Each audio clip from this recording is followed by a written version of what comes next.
The rain is gone, the field is dry, and it's baseball time again in Chatham, where tonight the Anglers carry a league-best 3-game winning streak against Cotuit.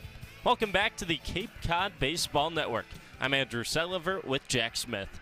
Jack, another night and another A's win. Chatham's been red hot, and the pitching has really led them to that over the last couple of nights. And it didn't look like it was going to be the case yesterday, as Jacob Weaver only went 2 2/3 in his start, but Micah Ashman came in. He shut things down. He went 5 1/3, gave up just 2 hits, faced 1 over the minimum. He was a revelation out of the bullpen for Chatham, and he's the big reason that the offense had time to build the comeback. Ashman carried things all the way to the 9th, where Titan Hayes took over and picked up a save for the Anglers. Chatham 4-1 winners yesterday against Orleans as the A's swept their series, the 2-game series, around the 4th of July. Meanwhile, Cotuit split with Falmouth, but the Kettleers come in winners yesterday, 5-2 over the Commodores, and this is a Cotuit squad that also pitches at the top level in this league. It's been a long time since the A's played a team over 501. You got to go all the way back to 627 back in June against Hyannis. And Andrew, that game only went 4.5 innings, so who knows how it would have gone the rest of the way. But the A's have done their job against some of these teams at the bottom of the Eastern Division, but they have to take on the second-place team from the West today. 2 of the top 3 team earned run averages battling it out today as Tyler Kozera gets the ball for Chatham and Jansen Kiesel gets the ball for Cotuit. More on that pitching matchup a little later on as we get going here on the Anglers Extra Pregame Show. We'll have the pitching matchup, the lineups, and first pitch coming up right around 7 o'clock here at Veterans Field as they just start raising the big American flag across the way behind the right field fence at the fire department. The Anglers Extra Pregame Show keeps going after a quick break, and it's the Manager's Show with Jack and Sheets after this on the Cape Cod Baseball Network. Sports Radio, play-by-play. Go A's! Chatham on GRC. Chatham Bars Inn is Cape Cod's premier 4-diamond oceanfront resort. With 217 luxurious rooms, guests have access to numerous amenities, including a private beach, complimentary children's programs, 4 award-winning restaurants, a new world-class spa, an outdoor pool, and tennis courts. Year after year, Chatham Bars Inn is recognized as one of the top resorts in the world. Chatham Bars Inn and Cape Cod Baseball. Summer fun for the whole family.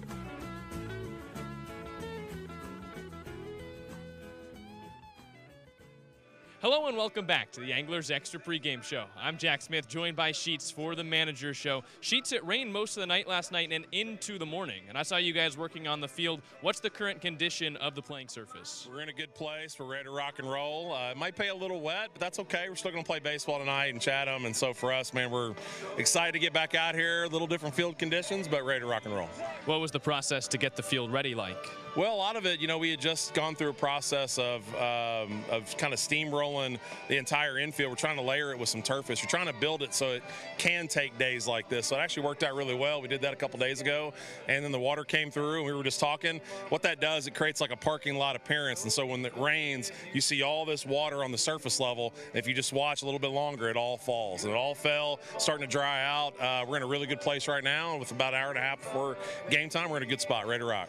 You guys picked up a 3rd win in a row yesterday against Orleans. You took the season series against your rivals. What did you see from the team yesterday and the 4-1 win? Well, just again, we're just excited about the excitement that's coming to the ballpark. We've really had a couple of additions to our roster that seem to have brought some serious value, but more than that, it's just the guys, I think, finally clicking in terms of understanding what this game's really all about. And for us, we want it to be about the guy next to you, like we've talked. I really want them to separate themselves from all the other factors or dynamics or concerns or stressors or things that might distract them, and just stay on the field. Keep your eyes forward. Stay with the guy next to you.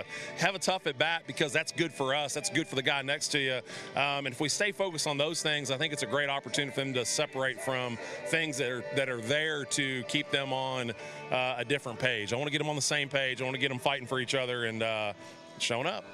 Micah Ashman gave you 5 1/3 scoreless yesterday out of the bullpen. What'd you learn about him last night? Just that dude's exactly what we talked about. He's an elite strike thrower. He comes in a big spot. I love the fact that he can't remember how many or the last time he threw that many innings. That's a big deal. But it was more about his presence. He wanted the baseball. If we were going to walk up at any point and go, you know what, Micah, we're thinking about going a different direction, it wasn't going to happen. And he would have gone out in the 9th if we'd have let him. And it was more about, hey, man, we're good. You've done your part. You hung, I think it was like 5.5 zeros. Like, we're good. Let Titan come in and close this thing out. He just did an awesome job. And from our standpoint, we're super proud of him. But that's a dude that last night, his fastball command was on a major league level. It was different. And so for him, we hope that sets the tone for where he's going in his career.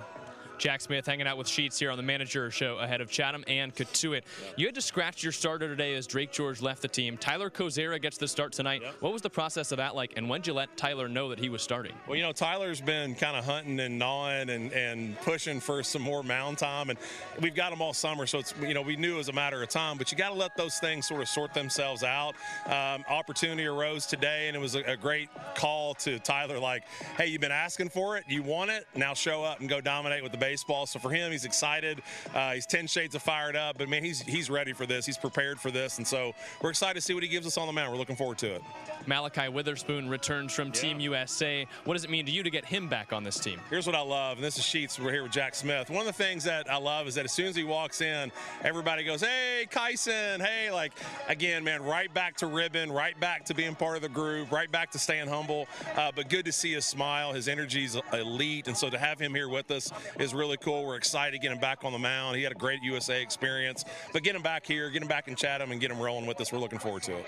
You loved the morning of July 4th. How did you enjoy the night yesterday night? Golly, one of the coolest moments. Obviously, the crowd was outstanding and really into the ball game, but the best part of it all was we're getting ready to close out a 4-1 ball game, and the fans start clapping. Our players start getting behind it. It was a really cool last pitch moment, and again, I hope that continues. We really, you know, we want fans, but we want fans that are engaged with us and are excited about us, and we want to be excited about them. We actually had a little impromptu autograph session a little while ago. Family was walking through with 5 or 6 kids. They came down, and we had, you know, 20 of our guys signing autographs and even making those kids give them their autograph. Like, for us, we want that engagement. We want community that is above and beyond. So to have them here fired up for us, ready to win a ball game, we hope that continues. Chatham looks to brave the elements and continue the winning streak and get back above 500. Sheets, thanks again for the time. Appreciate you, Jack. That'll do it for the Manager's Show. Let's send it back to Andrew Selover as the Anglers Extra Pregame Show continues. It certainly rained a lot earlier, Jack, but we don't expect any more elements into this evening, and they've done a great job getting the field ready for baseball tonight. Added some more dirt, dried it up, and we should be good to go in about 15 minutes here from Veterans Field for Cotuit and Chatham. Second meeting of the season between these two. And when we return, more on the Anglers Extra Pregame Show. It's Catch of the Day with pitching coach Eric Beatty next. Anglers Extra. Chatham on TRC. Cape Cod. Sweet Tomatoes Pizza, located right around the corner from Veterans Field at 790 Main Street in Chatham. Pick up a pie on your way to the game or grab a calzone before first pitch. The dough for their specialty pizza is rolled right before your eyes. Eat in or take out, 11 a.m. to 9 p.m. and sometimes later. Call 508-348-0200. See their full menu online at sweettomatoescapecod.com. Sweet Tomatoes, a Chatham pregame tradition. Welcome back to the Anglers Extra Pregame Show. I'm Andrew Selover. We've got a special guest for Catch of the Day. It's pitching coach Eric Beatty. Coach, welcome to the Anglers Extra Pregame Show. How would you analyze your first couple of weeks in Chatham as the pitching coach? It's been great, man. We're up here in Cape Cod and in Chatham. It's a beautiful place. The people are great. The players are great. Really enjoying it. You made the move after a couple years as the manager at Hyannis. What did you learn from those few years leading Hyannis? You really can't be prepared for this until you come up here and experience it. So there's a lot of learn as you go involved here, which I'm sure Sheets is figuring out right now, and he's doing a really good job of it. But you learn a lot, man. I mean, I come from a high school background, so communicating with an older crowd, an older player has been a fun experience. And then just learning Cape baseball, reincarnated from 21 years ago. The roster management's a huge piece of it, and it never ends. But at the end of the day, man, we're out here working with people on a baseball field and investing in those guys, so the mission is the same. You mentioned 21 years ago you played in this league. You're a Cape League Hall of Famer. What do you remember most about playing in this league? That's an interesting question. I remember my host parents, and I remember doing the 50-50 raffle with a headband and my big afro haircut going out there. I don't remember a whole lot about the actual baseball. I can't remember too much about actually pitching and any of the pitches that I made, but I definitely remember my teammates. I remember my coaches, Harvey Shapiro and Dick Schoonover. Those guys were awesome, and just the overall environment of Cape baseball. It's pretty epic. Well, those are some of the biggest aspects of this league, the 50-50 raffle and the host families. As a manager in this league, what are the biggest challenges to adapt to? Definitely roster management. It's definitely the biggest challenge. You got a lot of different distractions pulling kids away from the league and summer ball now, and the draft being in the middle of the league makes things real tough. But you know what, man? You just learn to adapt and be flexible, and you just go with the flow. And whoever comes in here, you invest in them just like you did the guy yesterday. So it's a good learning experience, a good challenge, and at the end of the day, it's a lot of fun, and I love it here. Your pitching staff has been near the top of the league for most of the season in terms of ERA. What do you think has led to the success of this pitching staff so far this summer? Well, first off, we have really good pitchers. They've got really good arms and really good stuff, and the two things I preach to them on a daily basis, if you were to ask them, I tell them to believe in themselves, and I tell them to not give the hitter too much credit. At the end of the day, the hitter's trying to hit a round ball, a round bat, and these guys have pretty electric arms, so their job is pretty easy if they just attack on every single pitch. So I try to remind them of that multiple times a day, every day. You've got the red shirt on. What socks do you have on today, Coach? Today I've got the Cape Cod camo socks on today. Yep. Good selection. Yeah, camo for Military Friday. Love it. You're a big socks guy. Why is that? I don't know. Most of them have a lot of meaning. I just started wearing cool socks about 10 years ago, and now I don't have any black and white socks. How many, if you had to guess back at home, pairs of socks do you have? I probably have 60 or 70 total. A lot more than me. And growing. And growing. I just bought a pair at the Duck store downtown here about a week ago. What's your favorite pair of socks? Oh, my favorite pair. My favorite pair. Oh, that's tough. Keith Wolf back at home is going to like this. Probably the ice cream socks that I have. Reminds me of my little guys, my 9-year-olds that I coach back at home. My ice cream socks are some of my favorite pair. Fantastic. Sock extraordinaire, Cape League Hall of Famer, pitching coach Eric Beatty. Thanks for the time. You got it. Good to be here. We'll send it back to Jack Smith for the rest of the Anglers Extra pregame show. Well, Eric Beatty's sock collection makes mine look bad. I kind of only have black and white socks, so I need to steal some from his collection. He has the Chatham pitching staff back atop the league in ERA, 3.44 for the Anglers, who have given up just 2 runs over the last 2 days. So he's got them moving in the right direction as the A's are back at 500. The Cotuit Kettleers are in town, and first pitch is coming up. We'll wrap up the Anglers Extra pregame show and bring you the national anthem and first pitch with lineups and the pitching matchup on the way. Stick with us on the Cape Cod Baseball Network. Anglers Extra. Chatham on TIC. Cape Cod. Year after year, Cape Cod League Baseball and Chatham Bars Inn have been synonymous with summer on Cape Cod. The Inn has offered clam bakes, beachside barbecues, and oceanfront dining since 1914. The new Beach House restaurant at Chatham Bars Inn is open daily for breakfast, lunch, and dinner. Visit Chatham Bars Inn at www.chathambarsinn.com. Chatham Bars Inn and Cape Cod Baseball. Summer fun for the whole family.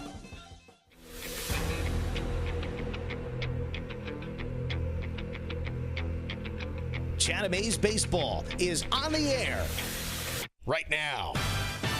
Swings and hits one to left center field. Back goes McFadden. He will not get there. It's a home run. A grand slam for Todd Frazier. chugging into second base with an RBI double is Evan Longoria. He is 4 for 4. Hit on the ground, left side. Will it get through? Off Crawford and into center field. Federovic scores, and Chatham wins it in 11. The game-winning hit from Seeger. It's a 5-4 Chatham winner. And now, with your play-by-play, Andrew Selover and Jack Smith. From Veterans Field, it's Game 17 of the Cape League season and the second matchup between Cotuit and Chatham, with the Anglers riding hot on a 3-game win streak. We welcome you here to the Cape Cod Baseball Network, and we waste no time sending things over to our public address announcer, Peter Burns, for tonight's national anthem. Please rise for tonight's national anthem. Brad Schiff is singing tonight's national anthem. Brad has been singing the national anthem at Anglers games for 20 years. He is the president of Pierce Cotuit Regan Communications, the largest full-service advertising agency and public relations firm in southeastern Massachusetts. Brad has been a longtime member of many Chatham Town committees and is currently a member of the Monomoy Regional School Committee. With tonight's national anthem, Brad Schiff. Oh, say, can you see by the dawn's early light what so proudly we hailed at the twilight's last gleaming, whose broad stripes and bright stars through the perilous fight, all the ramparts we watched were so gallantly streaming, and the rocket's red glare, the bombs bursting in air, gave proof through the night that our flag was still there.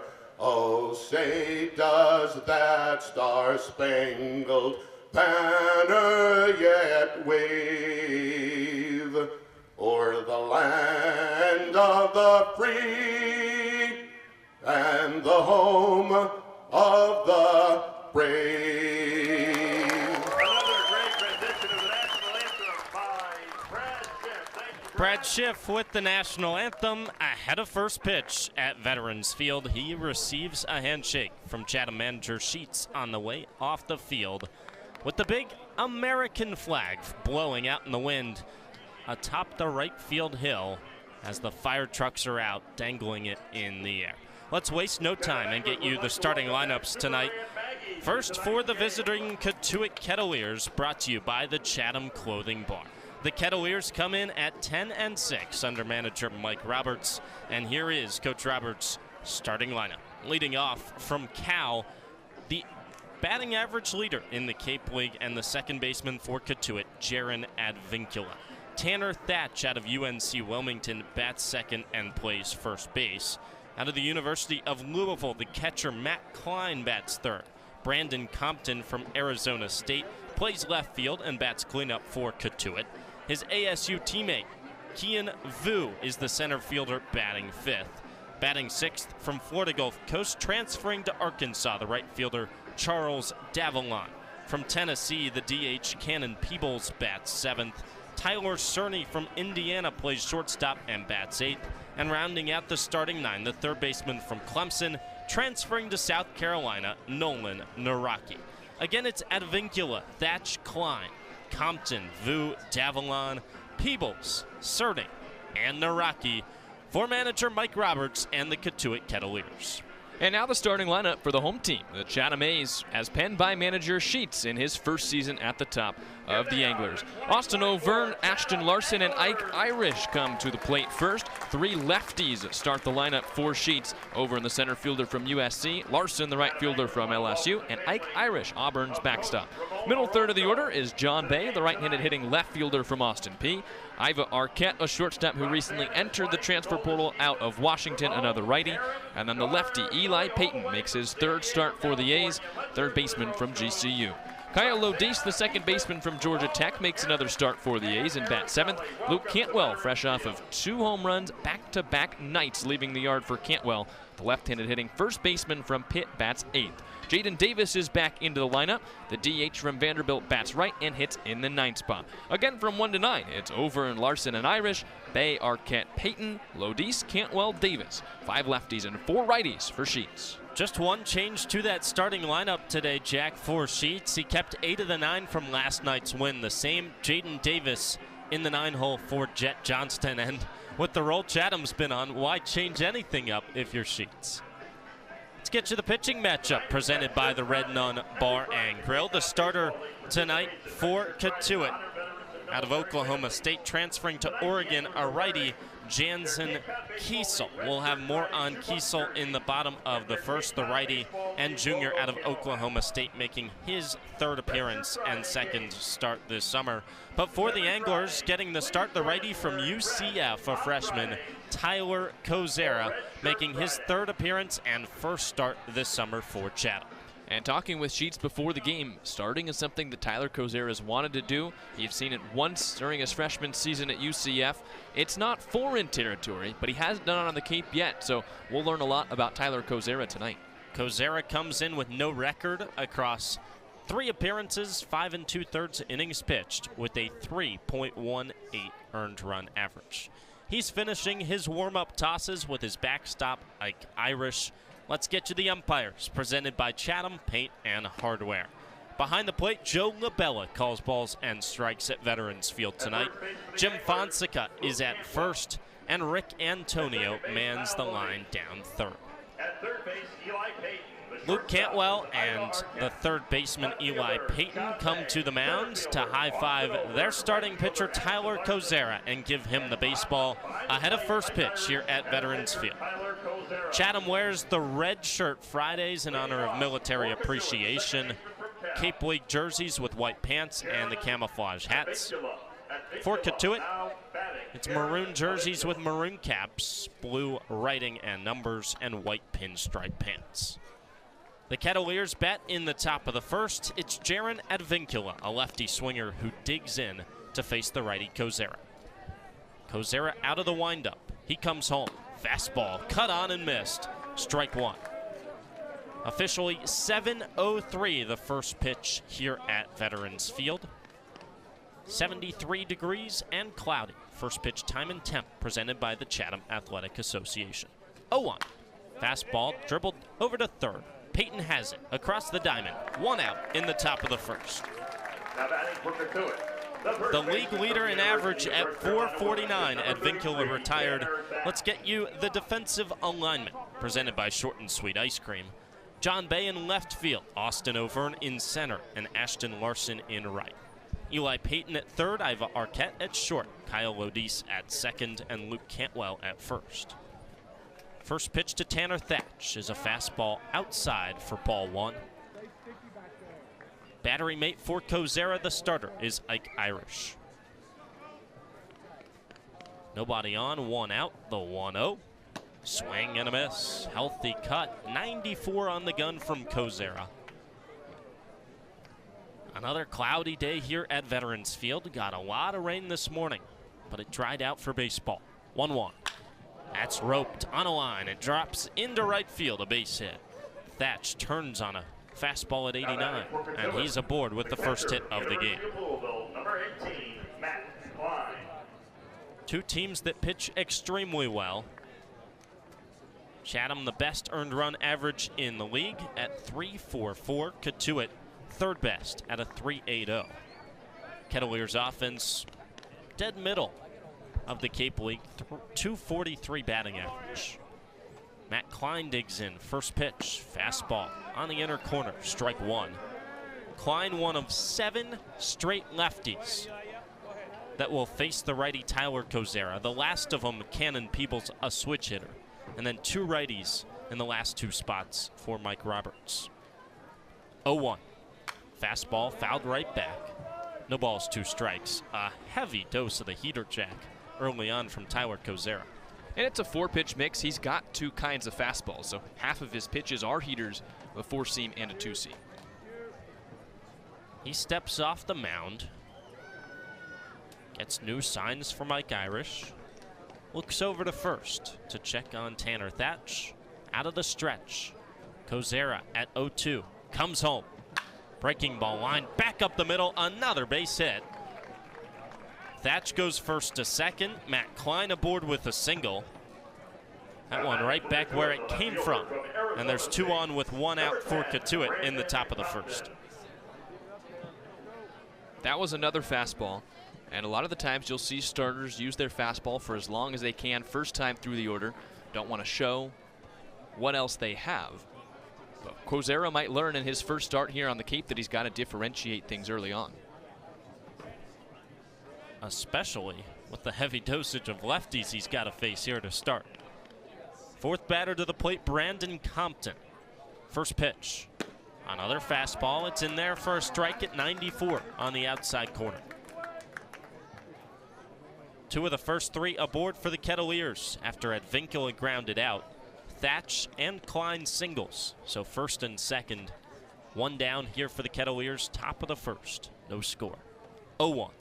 Fastball, that's lined high in the air out to center field. It'll stay up for Overn to his left. He grabs it. A fake tag-up attempt from second that Thatch went a couple steps. Then he retreated to the base. There's 2 outs. And if Kozera is going to be successful with using his fastball, he's got to move it around the zone with all these lefties up. Either get it on the hands or there off the end of the bat like it was from Compton. Couple of 2 seams in a row to Compton, and now his Arizona teammate Kian Vu digs in. Sophomore center fielder, another left-handed hitter. First pitch, breaking ball, bounced foul at the plate. First look at the changeup out of the hand of Kozera. Again, a 4-seam and a 2-seam fastball, a changeup and a slider for the best earned run average pitcher out of UCF this season. Righty freshman, 0-1. Fastball downstairs, dug up by Irish behind the plate. Back-to-back nights for Ike Irish getting the start at catcher.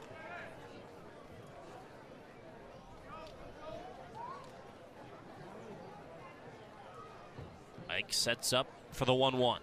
Fastball fouled back. Another 2-seam that moved in on the hands of the lefty, Kian Vu. Kozera trying to strand some traffic on the base paths in the top of the first and keep us scoreless halfway through 1. He's got 2 outs with runners at first and second and a 1-2 count to Vu. The pitch. Fastball lined on the ground past the third baseman Peyton. It's down the line.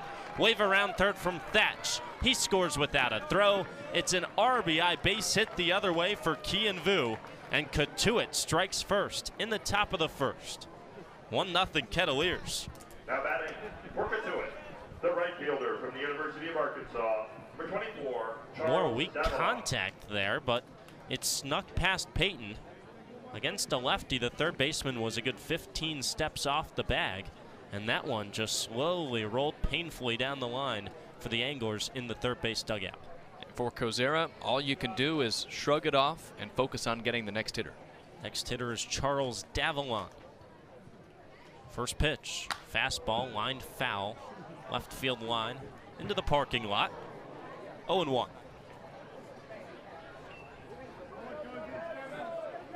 Fourth RBI of the summer for Kian Vu in his first 12 games. He stands at first, Klein at second, and Tanner Thatch already home to score. The pitch on the outside corner, strike 2. Another 2-strike count for Kozera, trying to get the Anglers into the dugout and bring the bats up for the first time tonight. Out of the stretch, the 0-2. Breaking ball, caught on and missed. Davila down on strikes. He was early, and he strikes out the first K victim of the evening for Kozera. Despite that, Cotuit goes for 1 run in the first. 3 hits for the Kettleers, all 3 singles. And it's Kian Vu's RBI base hit that puts the Kettleers on the board first. No errors in the field from Chatham, and 2 Kettleers left on the base paths. So Tyler Kozera tosses a 1-run first inning on the mound. It's Cotuit 1 and Chatham coming to the plate with Auvergne, Larson, and Irish when we return here on the Cape Cod Baseball Network. Sports Radio, play-by-play. Go A's! Chatham on TRC.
Cotuit 1, Chatham coming up to bat for the first time tonight. July 5th, and it's the Kettleers at the Anglers, and Cotuit up 1 halfway through the first. A reminder of the starting 9 for the Anglers and the batting lineup. Austin Auvergne, Ashton Larson, and Ike Irish due up here in the first. John Bay, Iva Arquette, Eli Payton in the middle of the order, and the bottom 3, Kyle Odis, Luke Cantwell, and Jaden Davis. Again, Jaden Davis, the only replacement into the lineup from last night's starting 9 after the A's won 4-1 over Orleans for their 3rd straight victory. Davis replaces Jet Johnston down there at the bottom of the order. Austin Auvergne leads things off against the starting pitcher, a righty Jansen Kiesel. Gets the ball for the 4th time this summer for the Kettleers. Auvergne, one of 3 straight lefties at the top of the order, and 5 lefties out of the 9 to face off against the righty starter. Kiesel out of the windup, he offers, and he misses outside for ball 1. Auvergne reached twice yesterday on 2 walks, an 0 for 2 day, and both times he tried to steal second, unsuccessfully, 1-0. Outside, 2 balls, no strikes.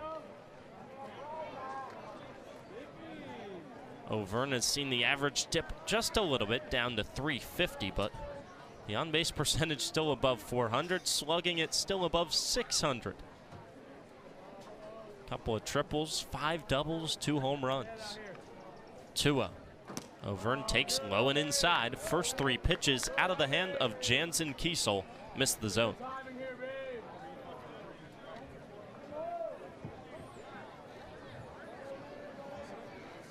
Auvergne at the back of the left-hand batter's box awaits the 3-0, and he takes all the way a strike at 92. And you heard the Chatham dugout saying, make sure to get your timing. Even if it was a ball, anything that Auvergne learns in this at-bat, he can relay to the team in the dugout. 3-1. Downstairs. 5-pitch walk to start the bottom of the first. And Austin Auvergne aboard. Now batting for the Anglers, the right fielder.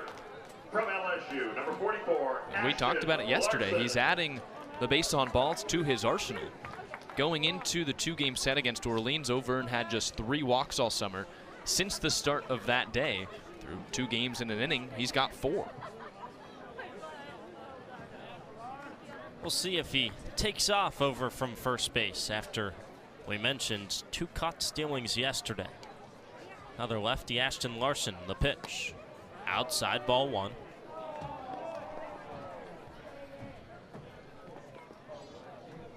Larson comes in red hot, a 7-game hit streak after he was 2 for 4 yesterday with a successful stolen base.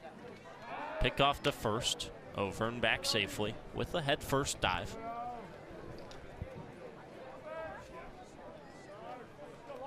Larson leads this team, his batting average nearing 400 at .393 in his first 8 games.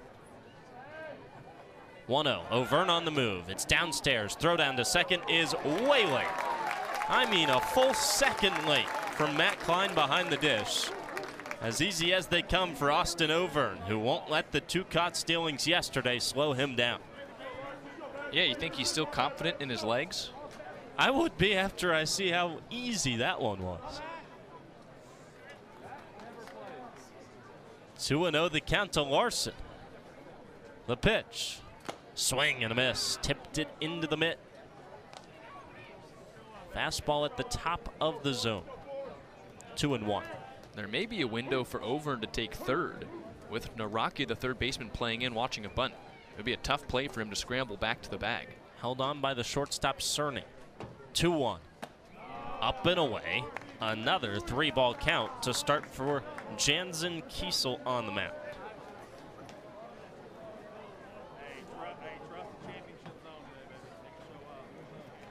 Third appearance of the summer for the righty out of Oklahoma State. His 3-1, O'Verne on the run. It dots the outside corner, and a stolen base without a throw from Austin O'Verne. He's all the way to third after a leadoff walk. And now the infield comes in as Mike Roberts, the manager for Cotuit, takes a couple steps out of the first base dugout to signal them all in on the infield grass. Full count to Ashton Larson. Kiesel out of the stretch, he comes home. And that one's hit high in the air, deep to center field. Vu goes back, he's at the track, he makes the catch up against the fence, and O'Verne darts home from third. He tags to score on a sacrifice fly from Ashton Larson. Every one of his teammates out of the third base dugout to high-five him, and Chatham ties it at 1 in the bottom of the first. Number 4, Irish. If he hits it to any other part of the yard, that ball is gone. But what an at-bat from Ashton Larson, who just continues to stack those good plate appearances. Trackman says it's 380 off the bat of the lefty. 1 out for Ike Irish, the pitch. Outside. Again, Kiesel falls behind another angler. Struggling to locate the zone early at Veterans Field. 1-0. Downstairs. And now Mike Roberts makes an early trip out to the mound. Cape Cod Baseball League All-Star Game presented by Milton. With that run, it was 100% started with the legs of Austin O'Verne, and it's just further proof of what he can do at the top of a lineup. We'll see if he is here much longer than the draft, which he's eligible for as a draft-eligible sophomore. But right now, he is just pacing this offense day in, day out for the A's, and he would be tough to replace. There's a reason that Ashton Larson and Austin O'Verne are the top 2 in this batting lineup right now. Those 2 guys have been on a tear to start their summers. It's the catcher, Matt Klein, and the manager, Mike Roberts, talking things over with Jansen Kiesel. Joe LaBella, the home plate umpire, gets out there to break it up. Nothing doing in the bullpen for the Kettleers, but already 1 mound visit, just 1 out into the first inning. 1 run home, nobody on base for Ike Irish. The 2-0 after the meeting is roped tailing down the right field line. It dots down fair and rolls all the way to the wall. Irish chugs around first. He slides into second base, and the throw is late. A double from Ike Irish. First hit of the game for Chatham. Almost identical to what Ike Irish did yesterday in the 4th inning. Turning and hitting one down the right field line, but he hit that one hard enough that it got all the way to the wall and turned into a double. Irish just behind Larson, now a 6-game hit streak. First pitch to Bay is bounced up the middle right at the second baseman Advincula, who lobs it to first. 2 outs, but Ike Irish does advance to third base. Now batting for the Anglers, the left fielder from Austin P. Iva Arquette will try and bring home Ike Irish. Possible go-ahead run here in the first for Chatham, stands at third base. 2 down for the Washington shortstop, who just a couple days ago entered the transfer portal. First pitch. Slider dots the outside corner to the righty. No balls, 1 strike. Big reason for Arquette's move into the portal. Well, his head coach at Washington decided to leave. 0-1 in the dirt. Going to join the staff at Texas A&M as an assistant. College World Series runners-up. Assistant coaching job. Hard to turn down there. 1-1. Breaking ball. Just missed the inside corner to Arquette. 2 balls, 1 strike. That's a year after Jason Kelly at Washington won the Pac-12 Coach of the Year, so tables can turn pretty quickly in the current world of college sports. Pac-12 obviously done after this past season, so Big Ten baseball up next as the 2-1 dribbled foul at the plate. 2 balls, 2 strikes to Arquette. Well, look, players can enter the transfer portal now. They can go from school to school, and coaches are realizing they have the opportunity to do it too. Some have for a long time, but we've seen coaching moves happen more and more. Mike Roberts already given it to the home plate umpire, Joe Labella.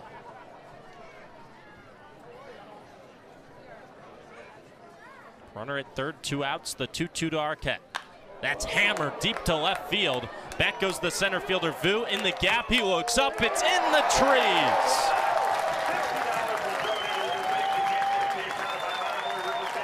Second home run of the summer for Iva Arquette, and he plants Chatham in front 3-1 in the first inning.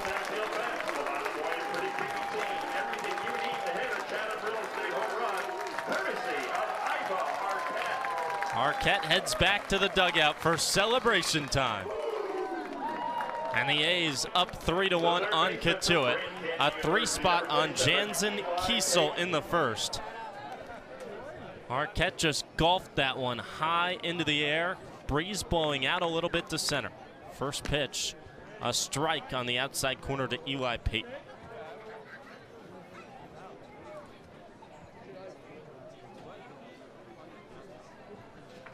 Oh, 1. Taken just below the knees. 1 ball, 1 strike. 100 off the bat from the shortstop, Iva Arquette. He hit at 390, a no-doubter. Just to the right of the scoreboard.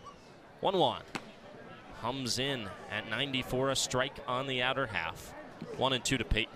He doesn't need to run down to the bullpen to do the celebration because it's the first inning. They're all in the dugout, ready to welcome him back with open arms. 1-2. Swing and a miss. Inside fastball at 94. Payton couldn't quite get the hands around, and he goes down on strikes to end the bottom of the first. But not before, after Cotuit struck for 1 in the top half, Chatham storms back. The A's put up 3 in the bottom half on 2 hits. A big one, an Arquette 2-run home run. No errors in the field from Cotuit, and nobody left on base for the Anglers. A sacrifice fly from Ashton Larson got the scoring going, and then Iva Arquette drove home 2 on a big blast. It's 3-1 Chatham at the end of 1 from Veterans Field. Chatham on TRC, Cape Cod.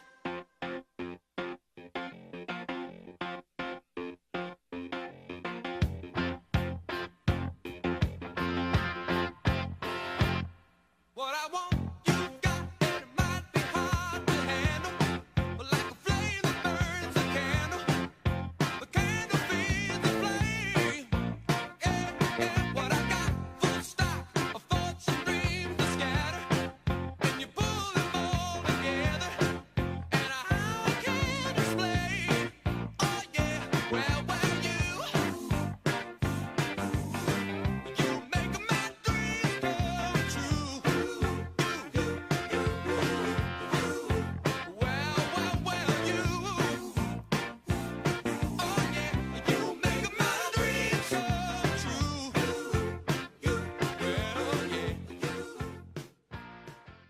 Hi, this is Tyler Kazera from University of Central Florida. You're listening to Chatham A's Baseball with Andrew Selover and Jack Smith on the Cape Cod Baseball Network. Tyler Kozera back on the mound, pitching with a lead in the top of the second inning. He faces the bottom of the Cotuit lineup, 7, 8, and 9, beginning with the switch-hitting Cannon Peebles and a 3-1 A's advantage. First pitch, taken low and away, ball 1. Peebles, the designated hitter today for Cotuit. Switch hitter from the left side against the righty Kozera. The 1-0 is slapped down the left field line, tailing towards the chalk, and it lands a sliding one-hopper into the glove of John Bay, who was on his horse, but it's a foul ball that dropped about 5 feet to the left of the line, and Bay hustling in there, couldn't get there, and he slid, and it one-hopped into his mitt. Runs the count to 1-1 on Peebles. Recent national champion with the University of Tennessee. Just the second game of the summer.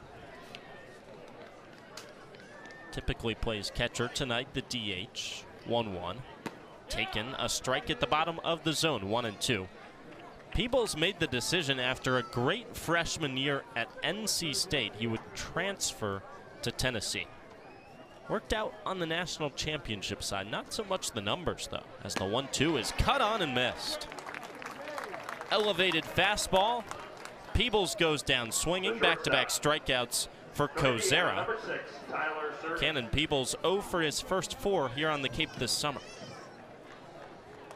after he saw his batting average drop from .352 his freshman year with the Wolfpack to .216 with the Volunteers in 54 games this season.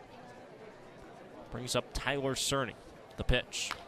Bounced to the left side. Diving glove stop in the hole at third from Eli Payton, who airmails his throw to first. Lodis from second base over to back it up. So it keeps Cerny at the big base at first. That one was hit right over the bag at third. Payton went to the backhand on a one-knee slide. He got it, but he threw it high to first.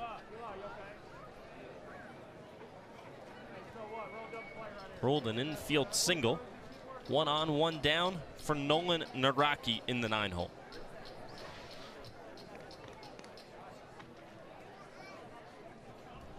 Kozera back out of the stretch. He pitches. Change up downstairs. 1-0.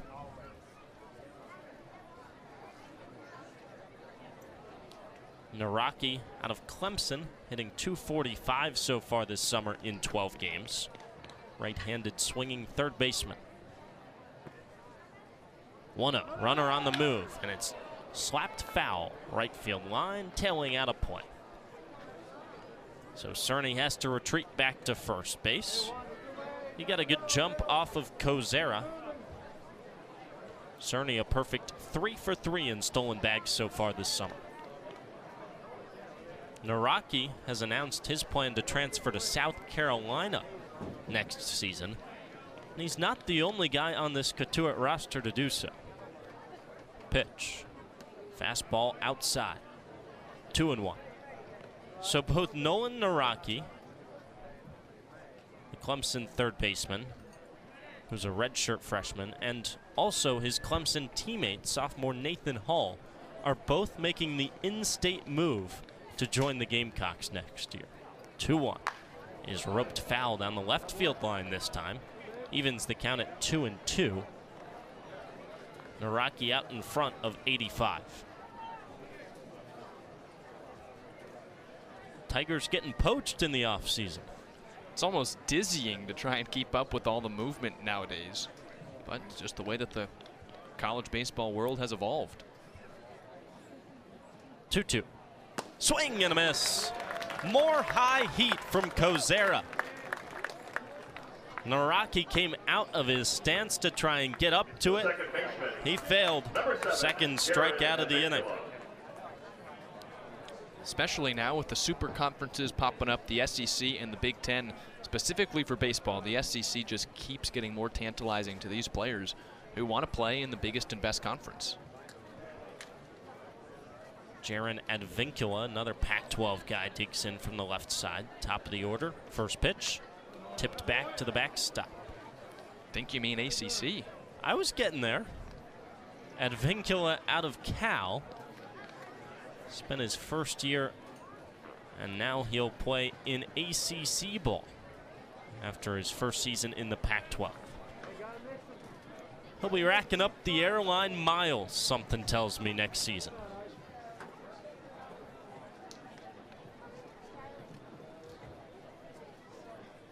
Snap back throw to first, not in time.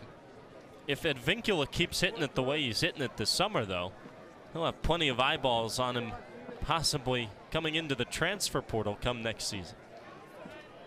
Hitting .449 in his first 50 ABs. 0-1. Downstairs. Probably be a tough sway. He's from the Bay Area, grew up right around Cal, probably a 30-minute drive. West Coaster through and through, but money talks. 1-1. Breaking ball, spoiled back to the screen.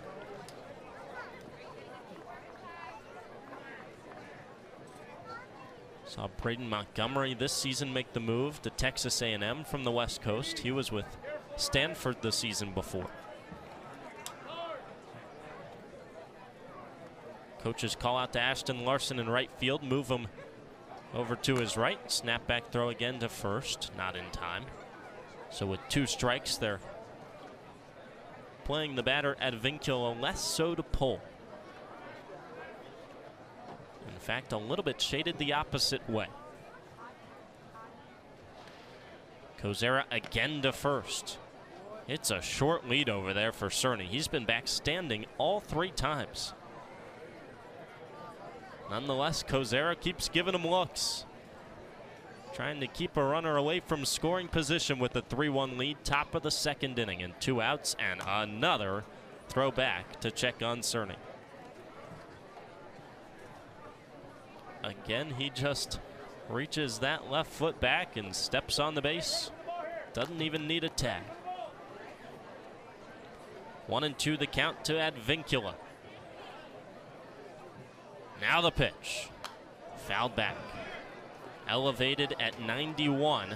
Same pitch that got Cannon Peebles and Nolan Naraki already to strike out this inning, and Advincula just got the top of the barrel to it to stay alive.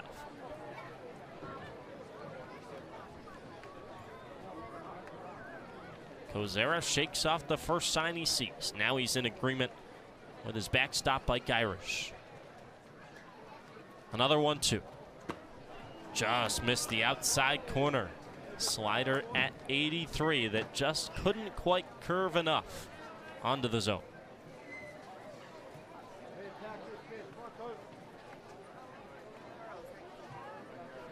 The hill in center field starting to fill up with fans. Veterans Field alive again. 2-2.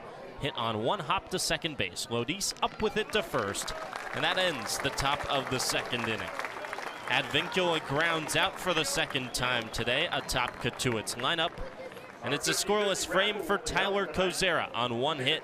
No errors in the field from Chatham. And 1 man, Tyler Cerny, left aboard at first base. Halfway through 2 here at Veterans Field. Fans filing in. And Chatham in front of Cotuit 3-1 on the Cape Cod Baseball Network. Chatham on TRC, Cape Cod. Here at the Mass State Lottery, we're known for our monster wins.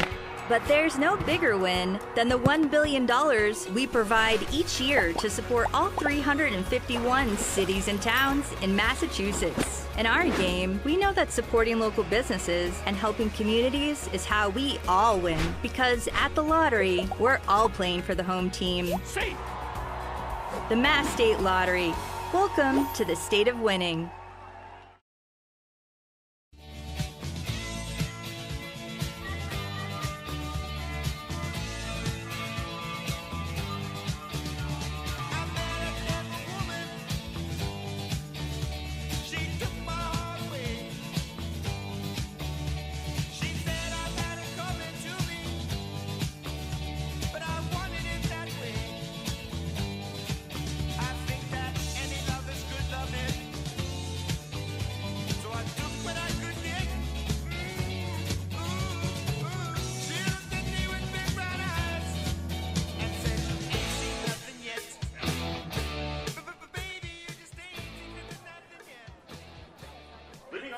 Bottom of the order for Chatham in the bottom of the second inning. Kyle Lodis leads things off from the right side against the righty starter Jansen Kiesel. Already 3 on the board for Chatham in the first frame against the starter. His pitch is a fastball outside to Kyle Lodis, and part of his problem in the first inning, Kiesel just couldn't locate the zones, Jack. He was behind in almost every AB, and his 1-0 is at the knees, called a strike. One thing we've learned about this A's offense is if you give them pitches, meaning if you give them hitters counts, they'll make you pay. Iva Arquette did that, the 1-1. Finds the zone with a fastball, 1-2 to Lodis. Arquette the big blow, a 2-run homer with 2 outs in the first inning. 1-2. Taken outside. Evens the count at 2-2. Kiesel's now thrown 28 pitches. Only 14 of them have been strikes. So when you go up there, you know only 50% of the time he's going to hit the zone. 2-2. Fouled back. Back-to-back starts at second base for Lodis. 1 for 3 with a single and a run yesterday. He's been playing all over the infield, but he's done enough to earn his starting spot. Hitting .270 for the Anglers. He awaits another 2-2 and bounces it down the third base line. Gloved at third by Naraki. He throws to first. It's low, and it bounces out of the glove of the first baseman, Tanner Thatch. Lodis is safe, and it squirts into right field, but Kyle stays put at first. He might have even made contact with the glove of Thatch, who was pulled toward the base-running side of the base. Had to reach the glove right toward Lodis to try and grab it, and he couldn't make the play.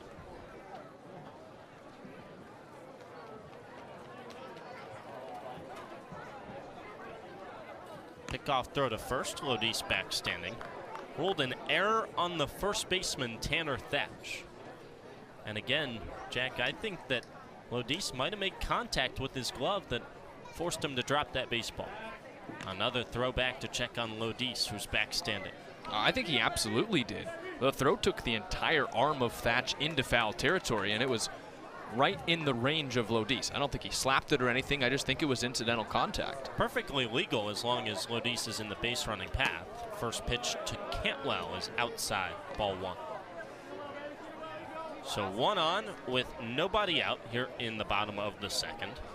Luke Cantwell batting with home runs in back-to-back days for Chatham.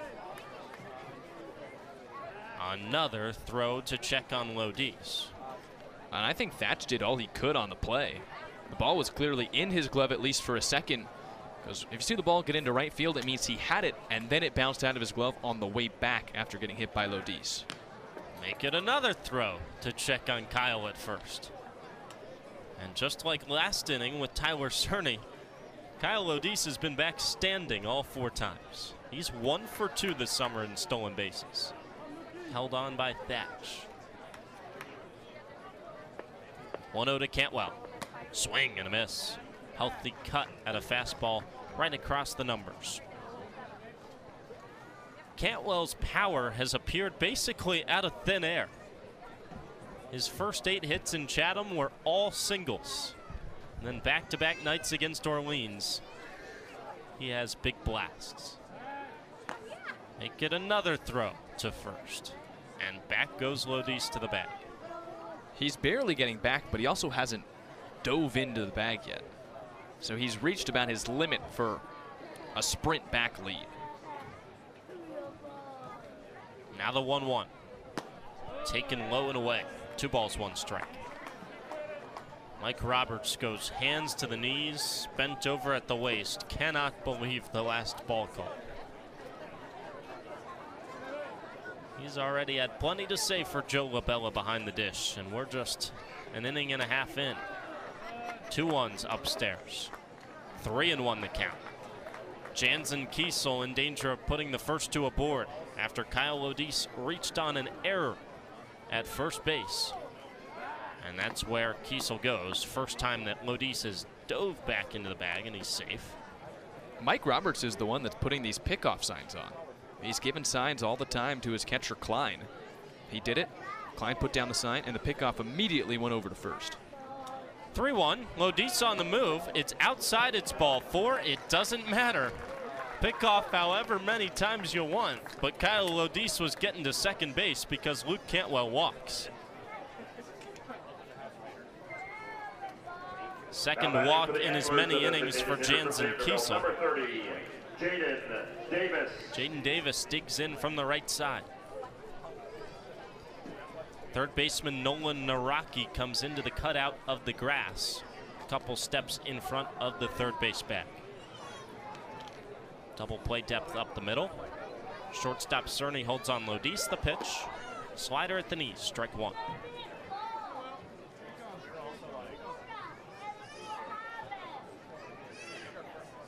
Jaden Davis back into the starting lineup for the first time in a couple days. He pinch hit 2 nights ago at Orleans. 0-1. Inside to the righty. 1-1. At Orleans, Davis grounded out to short in his only at-bat, pinch hitting for Kyle Lodis. Last start came 3 days ago in the win over Brewster 2-1. Snap back throw to second, nearly goes into center field. The second baseman Advincula had to lay out to his right, basically smothering Kyle Lodis, who was back safely on a dive into the bag. Just got a piece of it to hold it on the infield.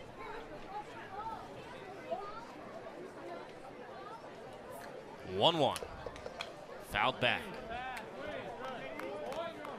Just the third batter of the inning. We've had about as many pickoff throws as we have pitches to the plate so far in the bottom of the second. Chatham threatening to tack on to what is a 3-1 lead. Nobody out, 2 on. Another spin around throw to second base. This time the ball does pop up out of the glove of Advincula, but it drops right down at his feet. No dive needed that time for Lodis. For Jaden Davis, he was 1 for 4 with a run scored his last start. And the pitch, fouled back.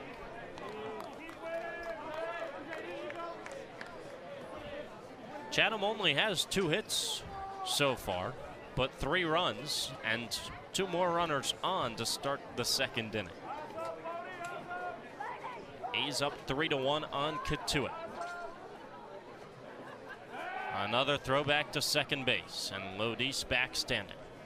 And another slow walk now to the mound from Mike Roberts.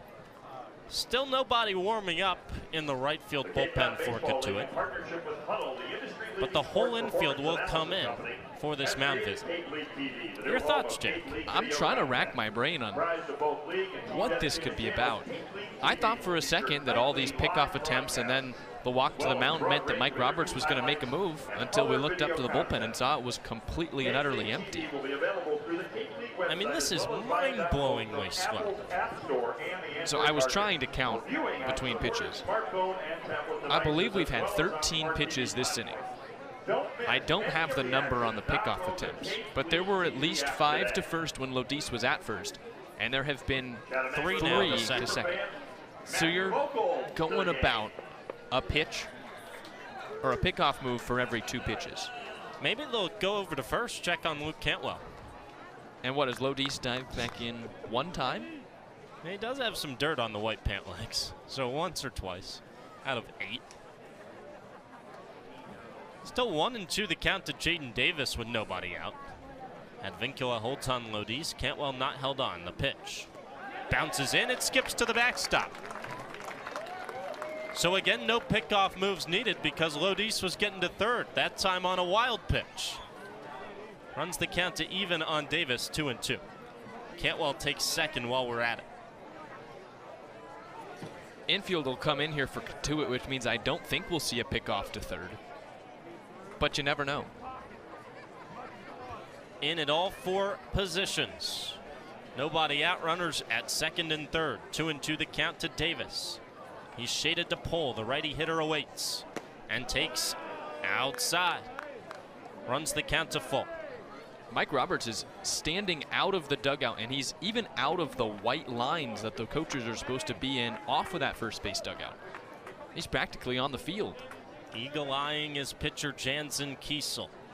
In a full count, the payoff is hit hard, caught on a line at third. Naraki got up, and he came down with the baseball. That's about 2 inches away from a 2 RBI base hit down the left field line, and instead it turns into out number 1. If Naraki is at his normal post, that's a pretty comfortable play. But with the infield in, Davis nearly got it over his head. Instead, it's a line out for the first out. Brings up Austin Overn, who swings it from the left side. Infield still in with 1 down. The pitch. Outside, ball 1. Despite the result, still a really good at-bat from Davis, who you'd understand if he had a couple signs of rust, with it being so long since he was in the starting lineup, but he saw 7 pitches and got a couple good swings off. Inches away from a 5-1 Chatham lead. Instead, the 1-0, swing and a miss. 94 on the gun, and Overn was well. Might have been better off leaving that one in the catcher's mitt and seeing if it could have been a ball off the plate. 1-1. Popped up, out of play, third base side.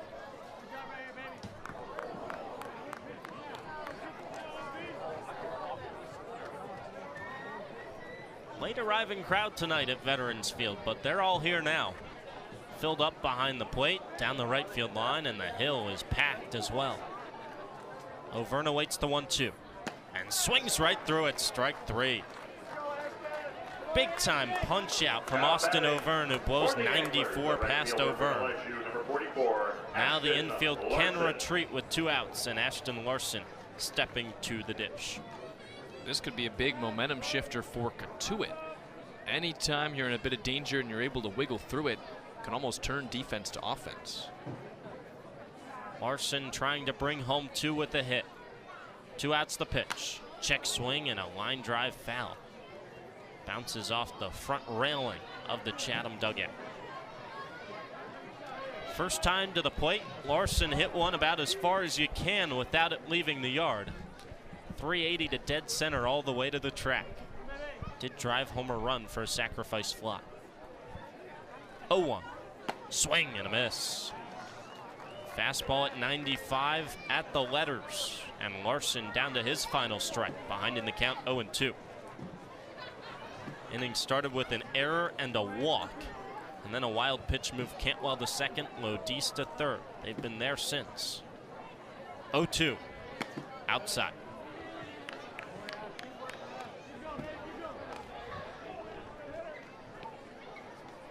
1 ball and 2 strikes to Ashton Larson.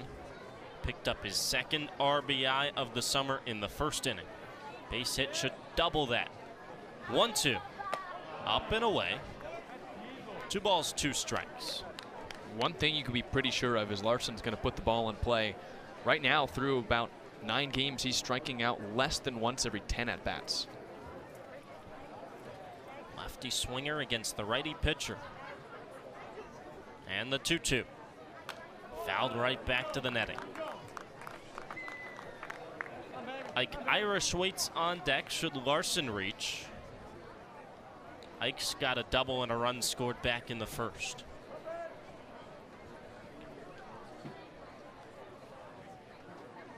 Larson digs back into the left-hand batter's box. Back foot nearly on the back line of the chalk. He stares out.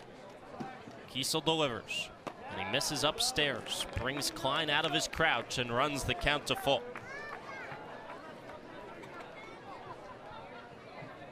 Already the 11th batter faced in just the first 2 innings for the starter Jansen Kiesel. Pitch count above 50. Trying to leave 2 on the base paths at second and third. The 3-2 is hit high in the air, shallow right field. To his right, Davalon's under it. He grabs it, and Chatham leaves 2 in scoring position in the second inning.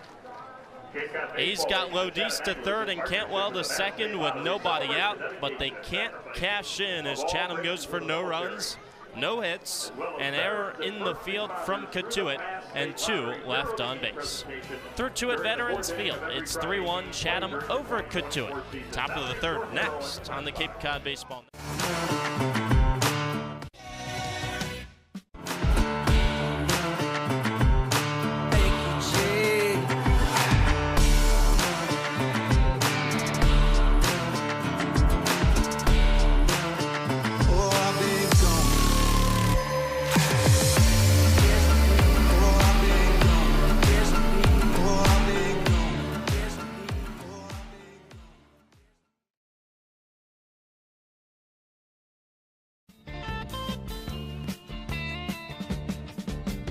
Shiver in the dark, it's raining in the park, but meantime, sound of the river, you stop and you hold everything. A band is blowing Dixie, double fall time. You feel alright when you hear the music ring.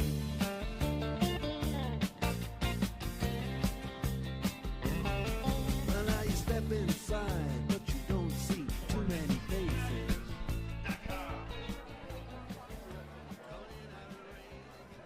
Heart of the order due up for Cotuit. 2, 3, and 4 coming to the plate for the Kettleers. Cotuit trails it 3-1 to Chatham as we head to the top of the 3rd. Tyler Kozera still on the mound. Second time to the plate for Tanner Thatch. The pitch.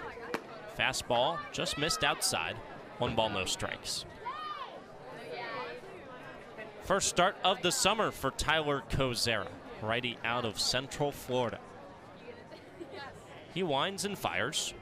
Fastball hit high in the air, foul territory, 3rd base line. Peyton gives it a chase, and he backhands it to make the play. Just in front of the fence, 50 feet down the left field line. He just scooped it with the backhand waist high for the first out. The catcher, number 18, Matt Klein. All the way onto the warning track. And let the roll call commence. First pitch to Matt Klein. Breaking ball, check swing, he went around, it's a strike. Bullpen down the left field line, standing in unison, chanting out the roll call. Outfield first, 0-1, bounces in. Infield next. Pitcher and catcher don't get in on the fun unless you're Griffin Herring a couple nights ago at Orleans, because he struck out 2 and fielded the 3rd ground out. And so after he retired the side basically himself, they gave him a roll call. 1-1. Outside corner, strike 2. We've reached Lodice. Luke Cantwell is last. He gives a little fist pump out to the pen, and the roll call is over. 1-2. Klein takes low and inside. 2-2 the count. Matt Klein hitting .318 in his first 10 games. Catcher out of Louisville. Singled in the first, the 2-2. Bounced on the ground, 2 hops to first. Cantwell to a knee to field it. Tosses to his pitcher. Kozera to the bag in time. 2 up, 2 down.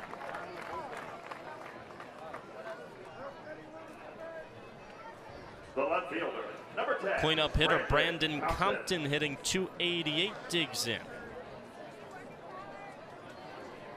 Last hope in the top of the 3rd for Cotuit. First start of the summer, off to a good start for Kozera. His pitch, slider inside, ball 1. First 3 appearances, 1 1/3 at Hyannis, 1 2/3 against Brewster, 2 2/3 against Wareham. 1-0. On the inside corner, a strike. And now Kozera hoping to get through at least 3 here at Veterans Field. ERA at 3.18 coming into today, and the 1-1. Inside, nearly caught a piece of the feet of the left-handed hitter Brandon Compton. 2 balls, 1 strike. This season a 1.50 at Central Florida in his freshman season for Kozera. Winds and comes home. Fastball outside. in danger of his first walk of the evening. Gets a new baseball from Ike Irish in a 3-1 count. Last time out against Wareham, 2 hits and a run allowed with a walk and 2 strikeouts for Kozera. His 3-1. Fastball covers the plate, runs the count to full. And his pitching coach Eric Beatty says, do it again. Kozera in search of his first clean inning with nobody on, 2 outs, top of the third. The 3-2. Breaking ball check swing. It bounces in, it bounces away from Irish. The appeal down, no swing from Compton. If he did go around, he would have had to sprint to first with Irish retrieving the ball in front of his own dugout. Instead, it's a 1-out, it's a 2-out walk.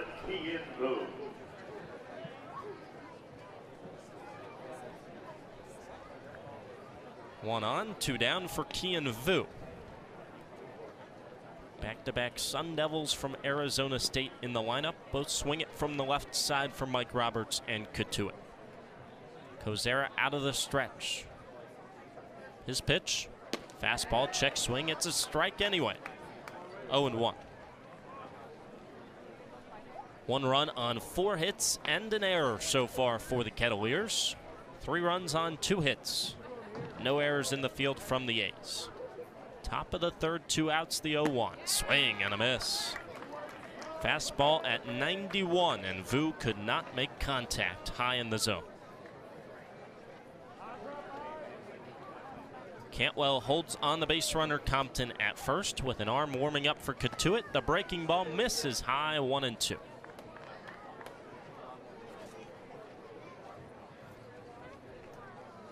Next pitch is number 50 for Kozera, who gives a look over to first. Now he's set.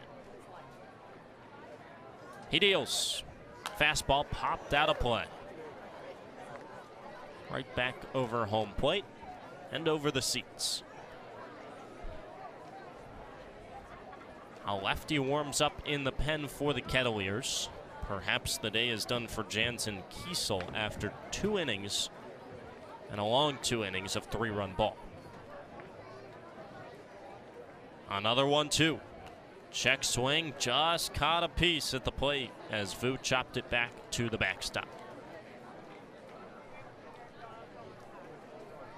Meanwhile, Kozera trying to complete his 3rd inning of work and keep the scoreline right where it is at Chatham 3 and Cotuit 1.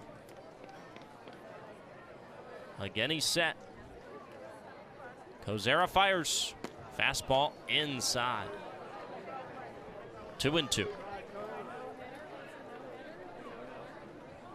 Would be the longest appearance of the summer for the righty from UCF. And the freshman at just 19 years of age, if he can get this out. The 2-2. Swing and a miss. Changeup outside. Vu goes down swinging. Couldn't get the bat out there to make contact. It's a 4th strikeout through 3 frames for Tyler Kozera. And back-to-back scoreless ones for the righty. He faces 1 over the minimum on a 2-out walk in the top of the 3rd. No runs, no hits, no errors. 1 left on for the Kettleers. Halfway through 3, and it's 3-1 Chatham on the Cape Cod Baseball Network. To be seen for a minor illness or injury, Cape Cod Healthcare Urgent Care is here for you with high-quality, full-service walk-in care. ER expertise meets urgent care convenience at our 6 urgent care centers, which are staffed by board-certified ER providers and located Cape-wide from Falmouth to Orleans. Cape Cod Healthcare Urgent Care is open daily and offers a cost-saving option for everything from sprains to stitches, with timely treatment in under an hour for most patients. View online wait times at capecodhealth.org/urgent care. Cape Cod Healthcare Urgent Care. Minor emergencies, major attention.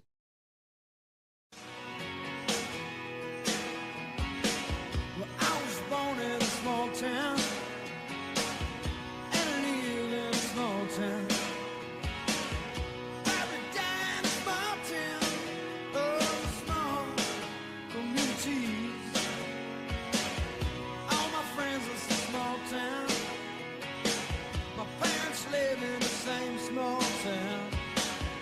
My job is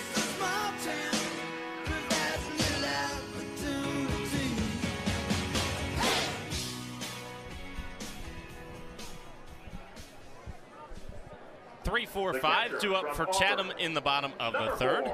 Jansen Kiesel back on for his third inning of work at 53 pitches. That's the same total for Tyler Kozera through 3, and the first pitch to Irish is in there, a strike. Still a lefty warming up in the bullpen for Cotuit. The pitch at the knees, strike 2. It's Harrison Bodendorf out of Hawaii getting loose for the Kettleers. 0-2 to start Irish in the bottom of the third. The pitch, fastball cranked out of play.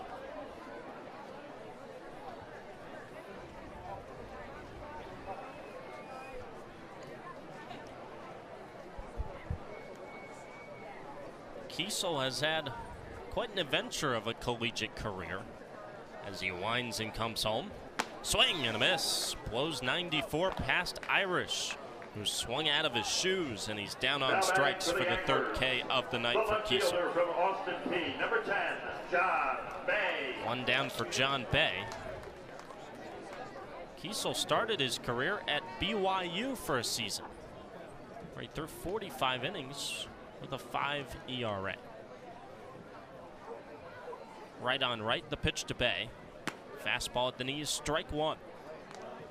And then he transferred and spent 2 seasons at Oklahoma State. First year was a real struggle for the righty. The pitch. Downstairs, bounces away from Klein at the plate. 1-1. 7.85 earned run average across just 18 innings. Came to Cotuit last summer, dropped that down to a 4 earned run average across 20 innings. His 1-1, swing and a miss. Fastball up and out of the zone, but Bay's down to his final strike at 1-2. And then this year, much better for the Cowboys. 1-2. Is hit on a line into center field, base hit up the middle for John Bay. 1 out single for the cleanup hitter for Chatham. 1 on, 1 out for the home run hitting Iva Arquette, who took Kiesel deep in the first. Jansen Kiesel had a 3.38 ERA this season with Oklahoma State, and that rocketed him up in the MLB draft prospects. First pitch, swing and a miss. Arquette swinging for the fences again, but he couldn't connect at 93. Kiesel's a top 150 draft prospect, but in the process, he's signed to transfer to Oregon, as his 0-1 is at the knees, strike 2. So whether that is just ink on the paper or he will transfer and play there next season is yet to be seen with how the draft comes out. 0-2. Tipped into the mid, strike 3. Couple of big hacks from Iva Arquette. He's the 4th strikeout victim of the night for Kiesel. Much smoother start to the 3rd inning than the previous 2 for the righty.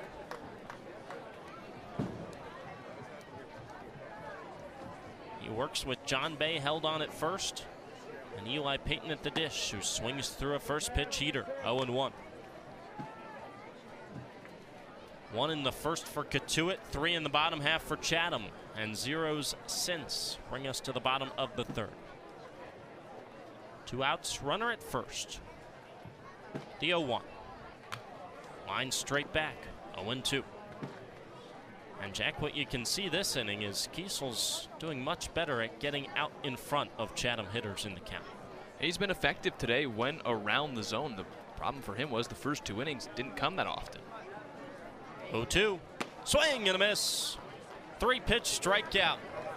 And Kiesel strikes out the side, working around a 1-out single from John Bay. 5 strikeouts through 3 for the Cotuit starter. For Chatham in the bottom of the 3rd inning, it's no runs on a hit. No errors in the field from the Kettleers. And 1 man left on for the A's. Still, through 3 innings, Chatham in front of Cotuit. The A's lead it 3-1 after 3 in the first from Chatham, thanks to a 2-run home run from Iva Arquette. Tyler Kozera back on the 4th. for Chatham when we return on the Cape Cod Baseball Network. Sports Radio, play-by-play. Go A's! Chatham on TRC.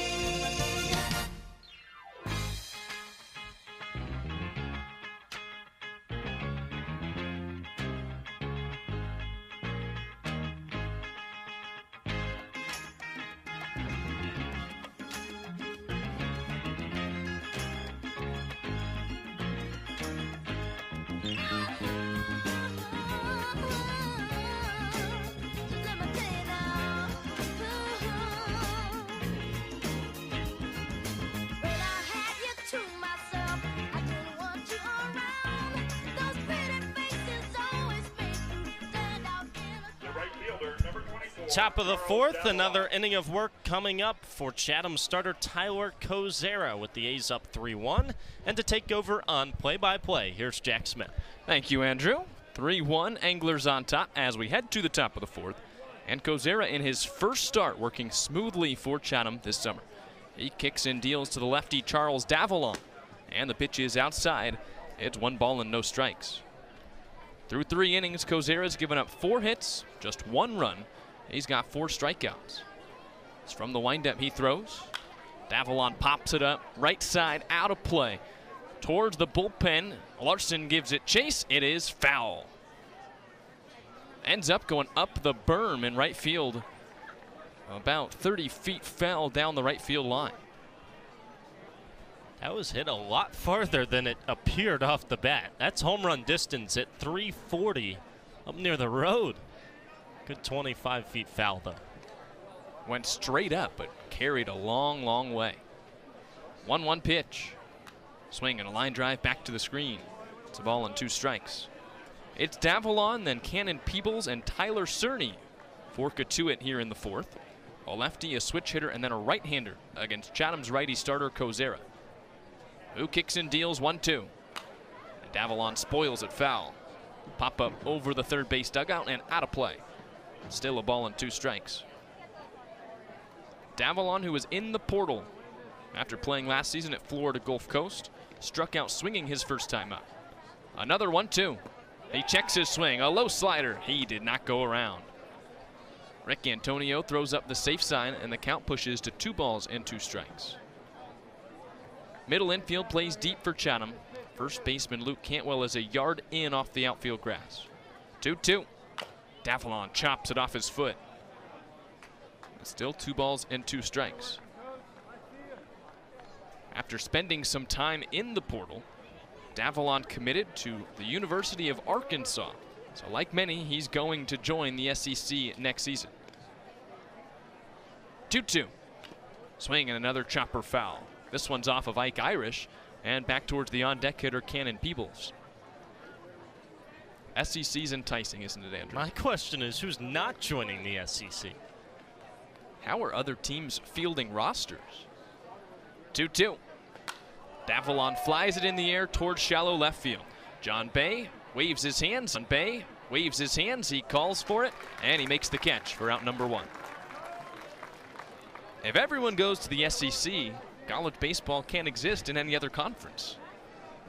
Well, there's a reason that the SEC has had so much success over the last couple of years in Omaha. They do win a lot of the national championships nowadays. Here's the switch hitting Cannon Peebles. He just won a natty at Tennessee. Switch hitting DH bats left-handed against the righty Kozera. With 1 out and the bases empty. 3-1 Chatham on top. Kozera delivers. And Peebles takes a strike. Fastball at 91 paints the inner edge. It's 0-1.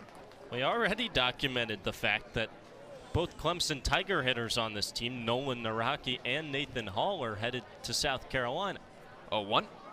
Peebles lines it into center field. Overn comes in. He dives, and he caught it.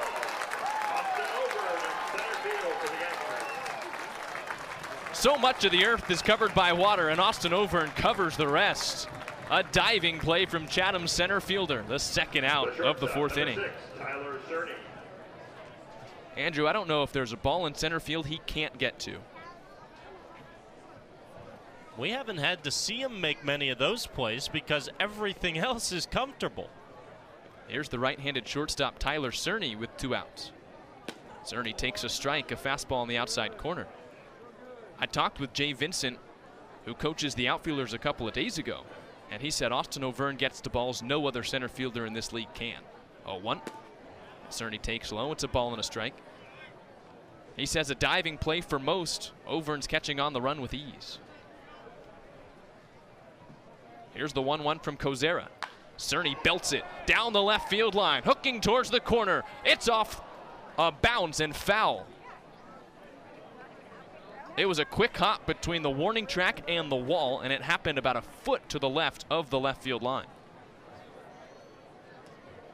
So Tyler Kozera dodges a bullet on a ball that went 100 miles an hour off the bat of Cerny, who has to take the long walk back down the first baseline into the right-hand batter's box. It's a ball and 2 strikes. Kozera's ready from the windup. He deals. Cerny chops this one on a couple hops through the left side, a base hit. It skips its way out to John Bay, the left fielder, as Cerny takes a long turnaround first, but he'll stop there with a 2-out single. Back-to-back pitches. Cerny sees it well. That one came off the bat screaming at 96 miles an hour past Eli Payton, the third baseman. So Cotuit gets a base runner with 2 outs in the inning. Chatham is on top, still 3-1. But Nolan Naraki comes to the plate as the tying run in the 4th. Tyler Cerny grabs his leadoff first, and Naraki dribbles it foul. Ground ball down the third base line, no balls and a strike. So Cerny's now 2 for 2. He's got 2 of the 5 hits for Cotuit, and he was the one, Andrew, that was aboard when Tyler Kozera picked off about 1,000,000 times. No looks there yet as he peeks as he comes set. 0-1. Strike 2, a fastball on the outside corner. That was the 2-seam that bent back over the outside edge. Means Kozera is ahead in the count, no balls and 2 strikes. If Kozera picked off 1,000,000 times, how many times did Cotuit pick off? 1 billion. Long pause, 0-2. Bounced up the middle. Shortstop Arquette charges. He fields below his waist. He throws high to first, but Cantwell stays on the bag. Out number 3. Tyler Kozera works around a 2-out base hit, and he gets through 4 innings in his first Chatham start. No runs on 1 hit, no errors, and 1 runner left on base. We head to the bottom of the 4th. Chatham still in front 3-1, thanks to the UCF righty. We'll be back on the Cape Cod Baseball Network. Chatham on TRC, Cape Cod.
Time for the bottom of the 4th on the Cape Cod Baseball Network. Chatham on top 3-1, and the bottom third of the order comes up for the A's. Kyle Lodis faces Jason Kiesel, and he takes inside and high. 1 ball and no strikes. Jansen Kiesel has given up 3 runs on 3 hits in 3 innings. It works from the windup 1-0. Swing and a miss from Lodis. It's a ball and a strike. There was a point where it looked like Kiesel might not make it even this deep in the game, but he had his best inning of work in the 3rd. 1-1. Lodis cues it in the air towards right field. Davalon takes 1 step to his left, And the left fielder puts it away for out number 1. Now batting for the Anglers, the first baseman from the University of Pittsburgh, number 49. In the third, Kiesel struck out the side. His third, fourth, and fifth Ks. He worked around a 1-out hit from John Bay. He now looks into the left-handed bat of Luke Cantwell, who walked his first time up. And Cantwell takes a strike right down the middle at 93. It's 0-1. Chatham on top 3-1. Here's the 0-1 pitch. Swing and a miss from Cantwell. It's 0-2. Kiesel quickly back atop the rubber. He's working with 10 times the confidence he had in the first couple innings. 0-2 pitch. Cantwell flies it in the air down the left field line. Compton, the left fielder, and Naraki, the third baseman, give chase. Naraki overruns it, and it falls foul. Certainly a play, Andrew, that I think Nolan Naraki wants a second chance at. He got to his spot and then went a little bit too far. Similar spot to where Eli Payton made the underhand backhand glove catch. Tough read, though, that way. Another 0-2. Off the plate outside, it's a ball and 2 strikes. Wind's blowing left foul pole to right foul pole, too, so you can understand where the overrun comes from. Kiesel's back in his windup. 1-2. Upstairs, 2 balls and 2 strikes. 94-mile-an-hour fastball providing the chin music for Luke Cantwell. Right on left. 2-2 the count with 1 out and the base is empty. Kiesel kicks and deals. It's bounced off the foot of Cantwell. It's a foul ball. Ball rolled all the way to Advincula, the second baseman, but Cantwell was on all fours, knees and elbows, on a pitch that hit him in the right foot guard. He chopped it straight down off the top of his foot. He's taking his time out of the left-hand batter's box. Cantwell chatty with the catcher Klein.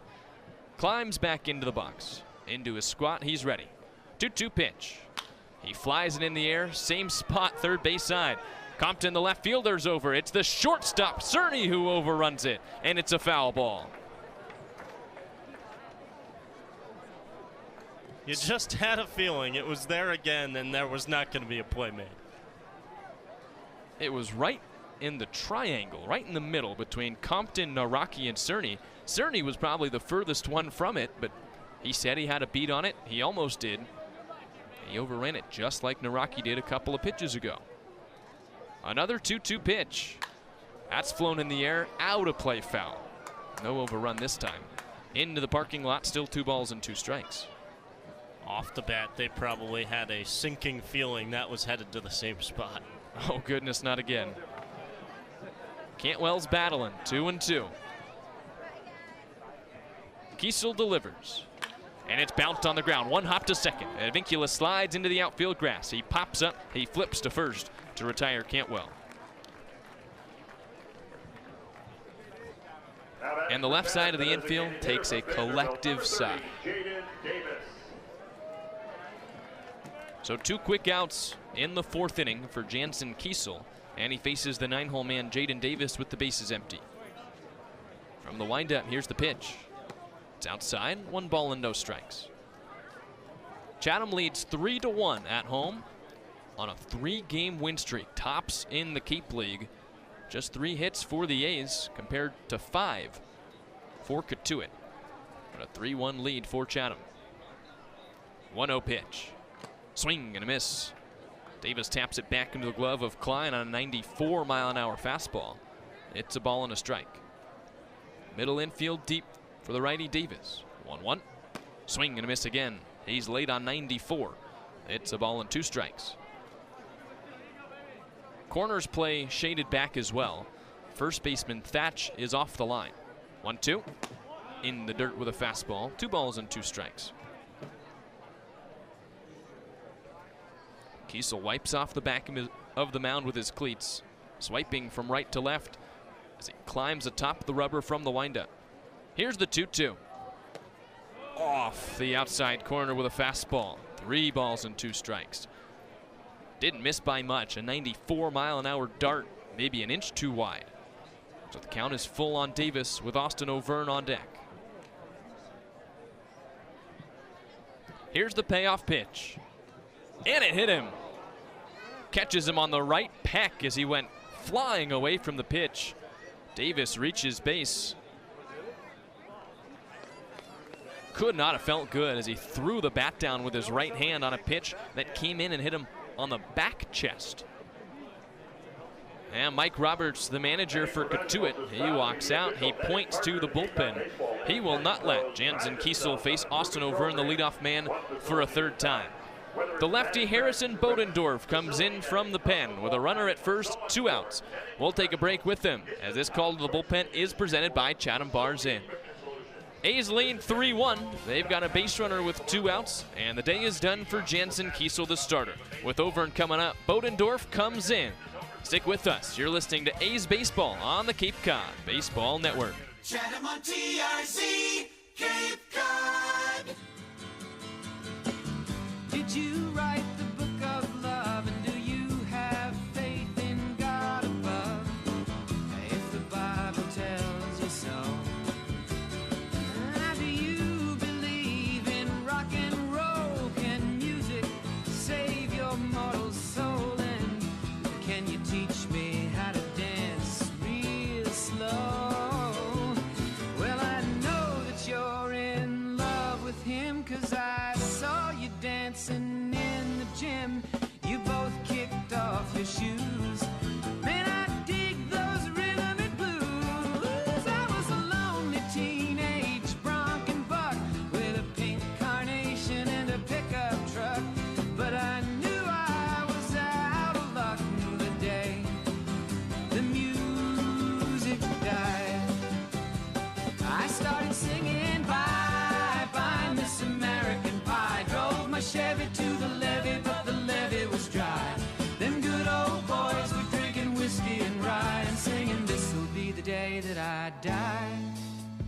This'll be the day that I die. Now for 10 years we've been on our own, and moss grows fat on a rolling stone. But that's not how it used to be. When the jester sang for the king and queen in a coat he borrowed from James Dean, and a voice that came from you and me.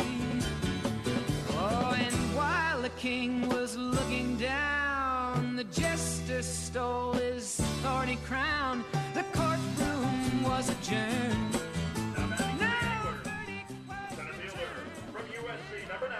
We're back for the bottom of the 4th on the Cape Cod Baseball Network. Chatham on top 3-1, and a new pitcher into the game for Cotuit.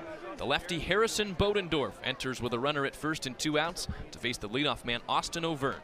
So it's left on left as Bodendorf, the 6'5" reliever, comes set. He looks to first, he picks there. It's a sidearm sling that sends Davis scrambling back to the bag. Bodendorf is a California native, has pitched 2 seasons at Hawaii, and he's on for his 4th appearance for Cotuit. Set above the letters, another pick to first, and Davis is back in. So far, Bodendorf has thrown 5 innings for Mike Roberts.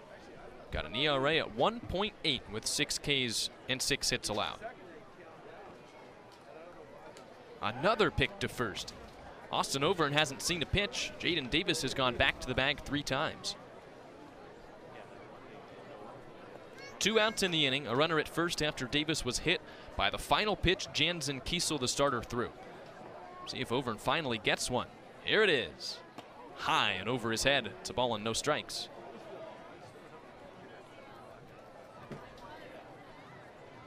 So Mike Roberts going to the lefty Bodendorf against the leadoff man and a lefty Austin O'Vern. He didn't want to let his starter Kiesel face O'Vern for the 3rd time.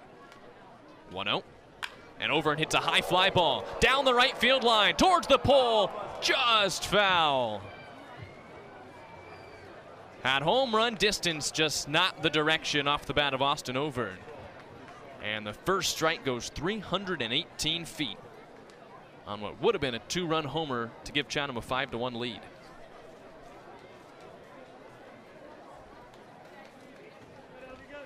Overn's got a smile as he picks his bat back up, and he's back in the left-hand batter's box. Davis had to chug all the way back to first, and now he gets his lead. 1-1. Off the outside corner with a slider. 2-1. Andrew, it's 2 in as many days for Chatham.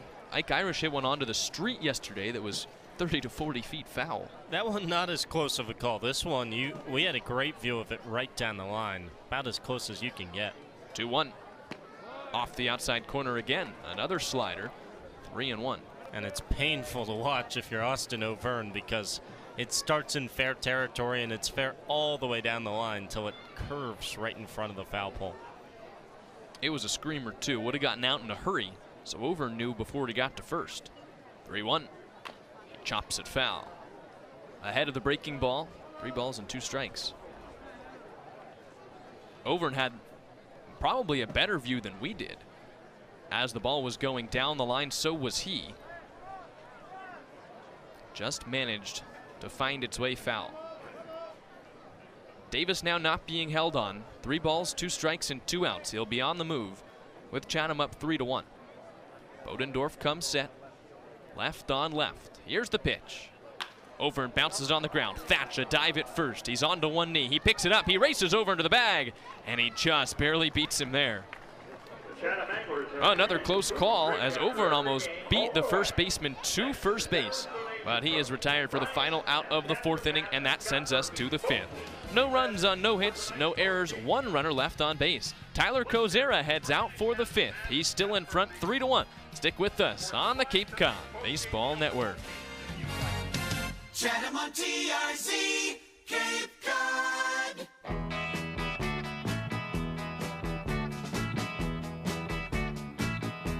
Like to tell you about now, baby. You know, she comes around. Just about 5 feet 4. From her head to the ground. You know, she comes around here.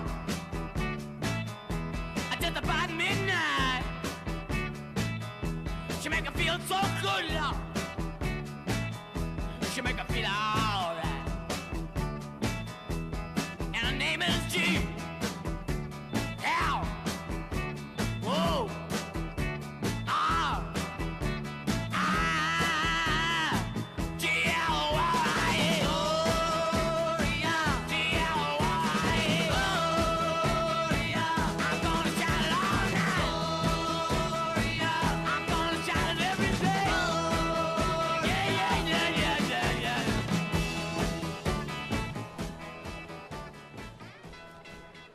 Back in action in the top of the 5th here at Veterans Field. Tyler Kozera stays on the mound for his 5th inning of work as the Anglers lead 3-1 over the Cotuit Kettleers. It's the top of the order for Cotuit in the 5th. Jaron Advincula, Tanner Thatch, and Matt Klein, all left-handed hitters against the righty Kozera. Advincula sways his bat low to the ground as he awaits the pitch. Here it is. He swings and lifts it high in the air, foul first base side. Cantwell's over, about 5 steps into foul territory. He retreats and he makes the catch. 1 pitch, 1 out for Kozera in the 5th. Number 33, Tanner Thatch. It's the 3rd time that Kozera has retired Advincula, who's at the top of the Cape leaderboards and batting average and hits. Second baseman from Cal is 0 for 3, and it brings up Tanner Thatch. Thatch has scored the only run for Cotuit today as the left-hander's in the box and Kozera deals. Fastball hits the top of the zone. 2-seamer at 90 bends in there. No balls and a strike. Thatch singled and scored in the first for Cotuit before popping out to the 3rd baseman Peyton his last time. Swing and a miss at a fastball. Another 2-seamer, this one off the plate outside. There's no balls and 2 strikes. Kozera works quickly in his 5th full inning and his first Chatham start. 0-2. Off the inside corner, it's a ball and 2 strikes. He tried to front door the 2-seam fastball, and he missed with Irish trying to frame it back over the inside corner. 1-2 pitch. Thatch lines it into right field. It's a base hit.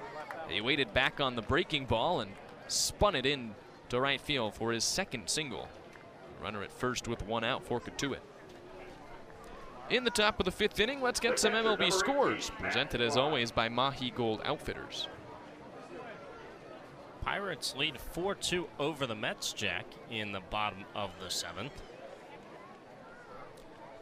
Hold up, Eric Beatty wants to stop the MLB scoreboard. Pitching coach for Chatham is walking out of the dugout. He makes a point to the bullpen, and he'll bring the day for Tyler Kozera to a close. He walks out, he greets his UCF starter, pats him on the back, gets a big smile. Those two share a laugh on top of the mound as Kozera gets congratulated by the entire Chatham infield and Ike Irish, the catcher. A lefty's coming in for Chatham as this call to the bullpen is presented by Chatham Bars Inn. Kozera is the first one to greet him. Those two share a hug, and Kozera walks off to a home crowd here at Veterans Field.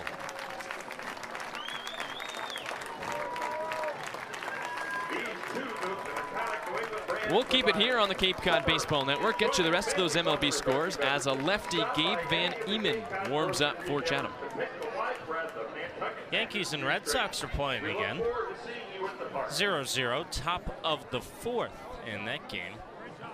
Big one in the AL East, and Yankees have not been red hot. A couple other scores for you. Cubs already winners today, 5-1 over the Angels. Nats lead at 5-3 over the Cardinals.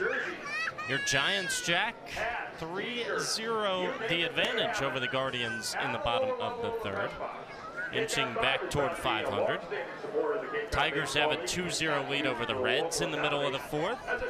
Braves trail the Phillies 3-0 in the top of 4th. Astros 1-0 over the Twins top of the 2nd. Rays and Rangers scoreless in the 2nd. And the Royals up 1-0 over the Rockies in the bottom of the 2nd. One score really stands out to me there. Justin Steele, the left-hander for the Cubs, who was a Cy Young finalist a year ago, he didn't have a win this season until he tossed a complete game today. This is one of those stats that makes you scratch your head and say, how does that happen in Major League Baseball? ERA looks fine, but the record is just 1-3 despite a sub-3 under on average. Struck out 7 today. First career complete game for Justin Steele and the Cubs. So Tyler Kozera is done after throwing 4 1/3 for Chatham. Coming in to relieve him, Gabe Van Eman, the lefty from UConn, will make his first Chatham appearance. He wears number 2 and his home Friday red uniform for Chatham. He stands 6'2", 211 pounds. Graduate student comes in with a runner at first and 1 out. And he faces Matt Klein, the left-handed hitting catcher from Louisville.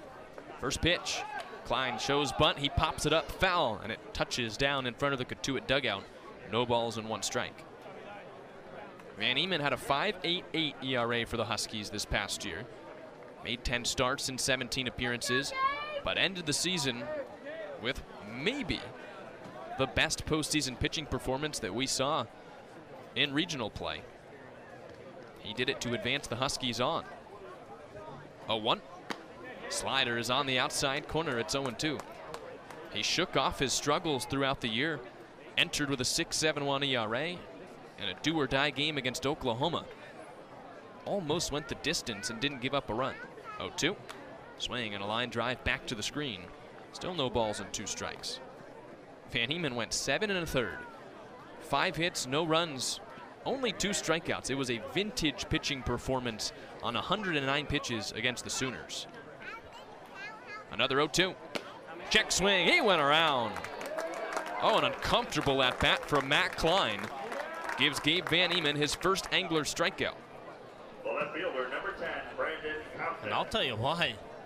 Boy, he hides the ball well on the mound, and it's kind of a snap motion, and it's on you in a hurry. Low 90s look like high 90s from Van Eman. He deals, and a slider hits the top of the zone to Brandon Compton. It's no balls and a strike. Chatham leads 3-1 in the top of the 5th inning. A runner at first with 2 outs and a left-on-left matchup.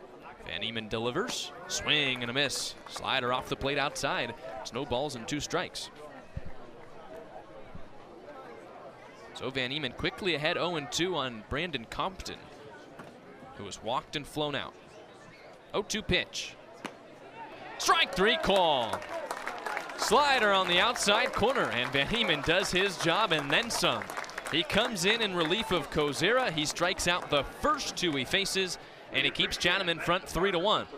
We're heading to the bottom of the 5th, which means we're halfway home on the Cape Cod Baseball Network. Anglers lead by 2, and the offense is coming back up. Stick with us. You're listening to A's Baseball only on the Cape Cod Baseball Network. The Cape's leader, sports radio, play-by-play. Go A's! Chatham on TIC, Cape Cod. Oh, we're halfway there. Oh, give me all a prayer. Take my hand, we'll make it, I swear. Oh, give me all a prayer. Johnny's got his 6-string high. Now he's opening what he used to make it talk so tough. It's tough. Cheetah dreams are running away. She cries in the nighttime and whispers, baby, it's okay. Someday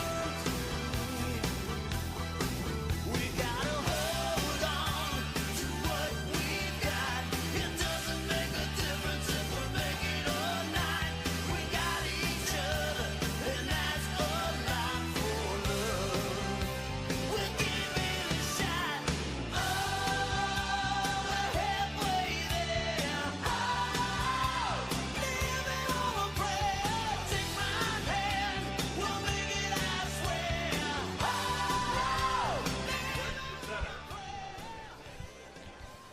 We're back in the bottom of the 5th inning from Veterans Field. 3-1 A's on top as the Anglers offense comes back to the plate. First, it's the lefty Ashton Larson against the lefty Harrison Bodendorf. And Larson chops the first pitch foul, no balls and a strike.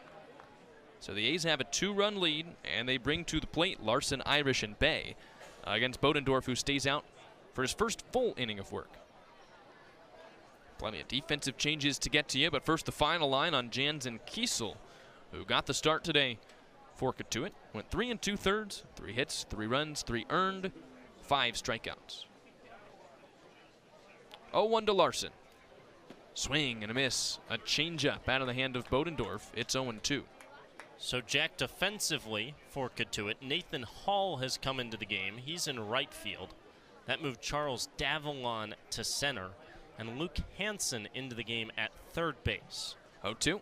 Larson on one hop to first. Thatch has it. He'll run to the bag himself. And he taps the base for out number 1. So Kian Vu and Nolan Naraki are out of the game. We'll see where the defensive substitutions come into the lineup actually when they come to the plate. A lot to process. Mike Roberts making early changes today with his team down 3-1 at Veterans Field.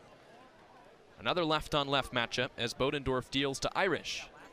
And the pitch is outside, out of the glove with the catcher Klein. A ball and no strikes. Bodendorf entered himself with 2 outs in the 4th inning. After Jaden Davis was hit by a pitch, the lefty Austin O'Verne came to the plate. Here's the 1-0. It's on the outside corner, just a little bit off.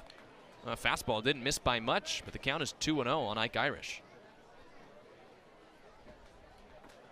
So Bodendorf in a hole. Kicks and deals. Irish lofts it in the air, shallow right field. Hall started in, now he stops and he makes the catch for the second out of the inning. Now batting for the Anglers, the left fielder from Bodendorf has now gotten 3 outs for Mike Roberts. He got over in last inning to ground out to first. Same thing for Larson, and now the fly out for Irish. He's got a chance here with Bay coming to the plate on a real quick 5th. Now left on right. Bodendorf delivers. Bay takes a spinner outside. It's a ball and no strikes. Bay grounded out to second his first time up, but then singled in the 3rd. 1-0. Checks his swing. It's outside. 2 balls and no strikes. Like Kiesel, Bodendorf has been working quickly on the mound. Really trying to speed up these A's bats. 2-0. That's a strike. A slider on the inside corner. 2 balls and 1 strike. I've seen it a lot on the Cape this summer. Guys who like to pitch fast, trying to prove it's a pitcher's league out on the mound. Now the 2-1. Bay cracks it on the ground, a roller towards short. Cerny's got it. He throws low to first. It's scooped out by Thatch. He gets a point from his pitcher Harrison Bodendorf, who works a 1-2-3-5 and sends us to the top of the 6th inning. Gabe Van Eman heads back out onto the hill after his offense goes no runs on no hits, no errors, and no runners left on base. We've got the 6th spot, the 7th spot, and the 8th spot coming up in the order for Cotuit, with changes to follow and guys entering the batting order. 3-1 Anglers on top as we head to the 6th. Stick with us from Veterans Field. Chatham A's on the air.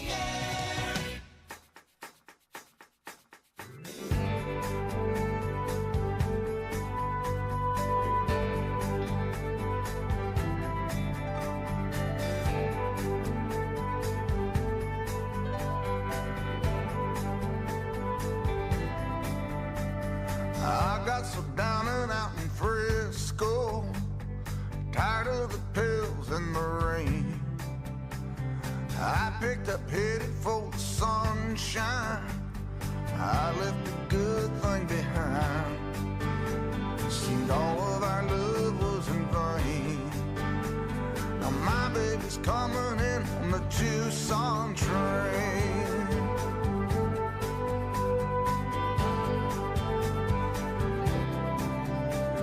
I come here looking for a new life, one I wouldn't have to explain. That voice that keeps me awake at night. It's time for the top of the 6th at Veterans Field in Chatham, Massachusetts. A's on top 3-1. And they send Gabe Van Eman back out onto the hill for his first full inning. He'll face the right-hander Nathan Hall, who entered as a defensive replacement in the bottom of the 5th. Then it's Charles Davalon and Cannon Peebles. Left on right, first pitch. Off the plate outside with a fastball. It's a ball and no strikes. Hall entered for Kian Vu in the 5 spot in the Cotuit order. He bats for the first time. 1-0.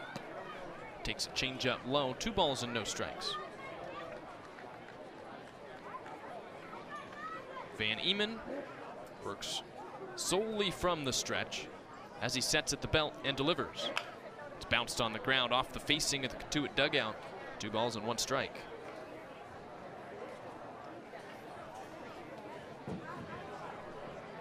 Van Eman, the lefty from UConn, pins his glove on his front hip. He comes set with his sign from Irish. 2-1.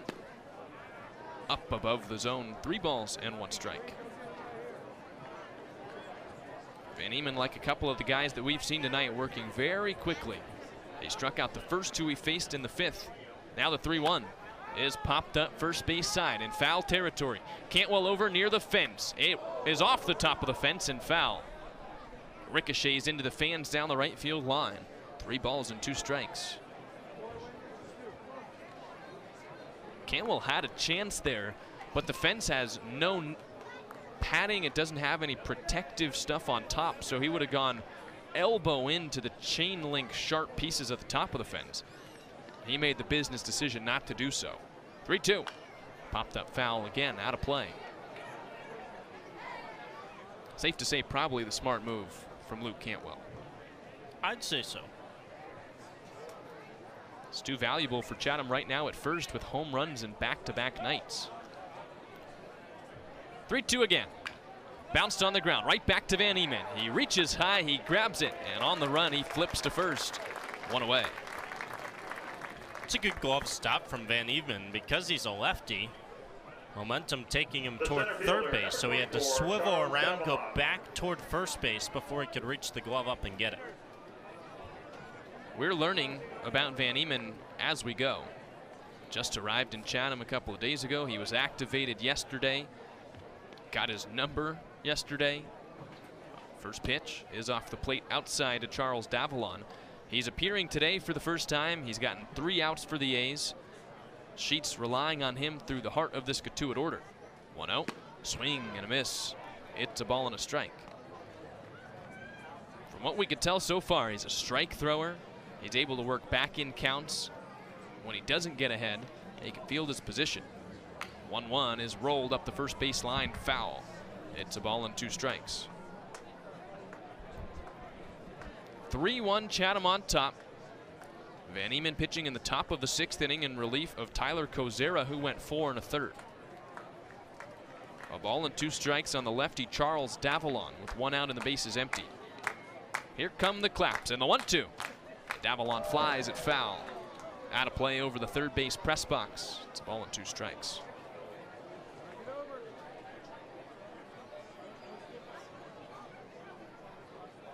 Van Eman nods. He's quickly back atop the hill. Another 1-2. Upstairs with a slider, 2 balls and 2 strikes. Infield plays the lefty Davalon to pull. Second baseman Lodis is almost in shallow right with his heels on the outcrop of the grass. 2-2. Strike 3 call. Slider hits the top of the zone. That's the 3rd strikeout already and 4 outs for Gabe Van Eman. And quickly he's put 2 away in the 6th. Another pinch hitter comes into the game for Mike Roberts. We saw 2 defensive replacements last inning, and now the right-handed hitting catcher Grant Jay enters for Cannon Peebles in the DH spot. So it's left on right with 2 outs and the bases empty. First pitch is hit high in the air, left field, but right at John Bay, who backs up a couple of steps, and he puts it away. 5 up and 5 down for Gabe Van Eman out of the bullpen. He gets Chatham through the 6th. It's still a 3-1 lead for the A's.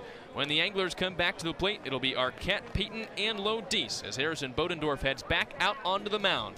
Cotuit trailing Chatham 3-1. Stick with us for more A's baseball on the Cape Cod Baseball Network.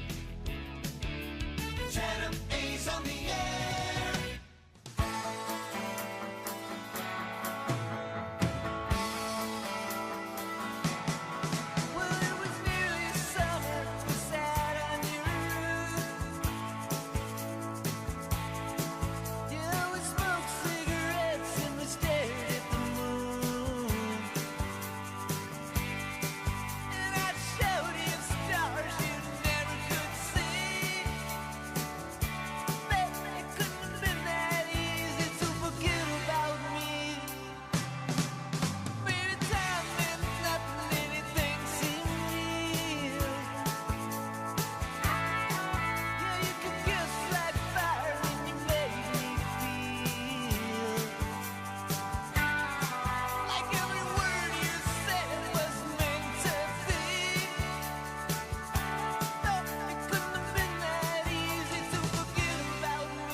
Hi, this is Liam Paddock from Gonzaga University. You're listening to the Chatham A's Baseball with Andrew Selover and Jack Smith on the Cape Cod Baseball Network.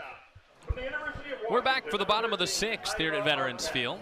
A's lead 3-1 over the visiting Cotuit Kettleers, and send Iva Arquette, Eli Payton, and Kyle Lodis to the dish against the lefty Harrison Bodendorf. Bodendorf delivers to Arquette. Swing and a miss at a low curveball. There's no balls and a strike. So it's 2 righties and a lefty against the left-hander Bodendorf, who against Chatham has gone 4 up, 4 down out of the pen. He delivers 0-1 and hits the outside corner with a breaking ball. It's no balls and 2 strikes.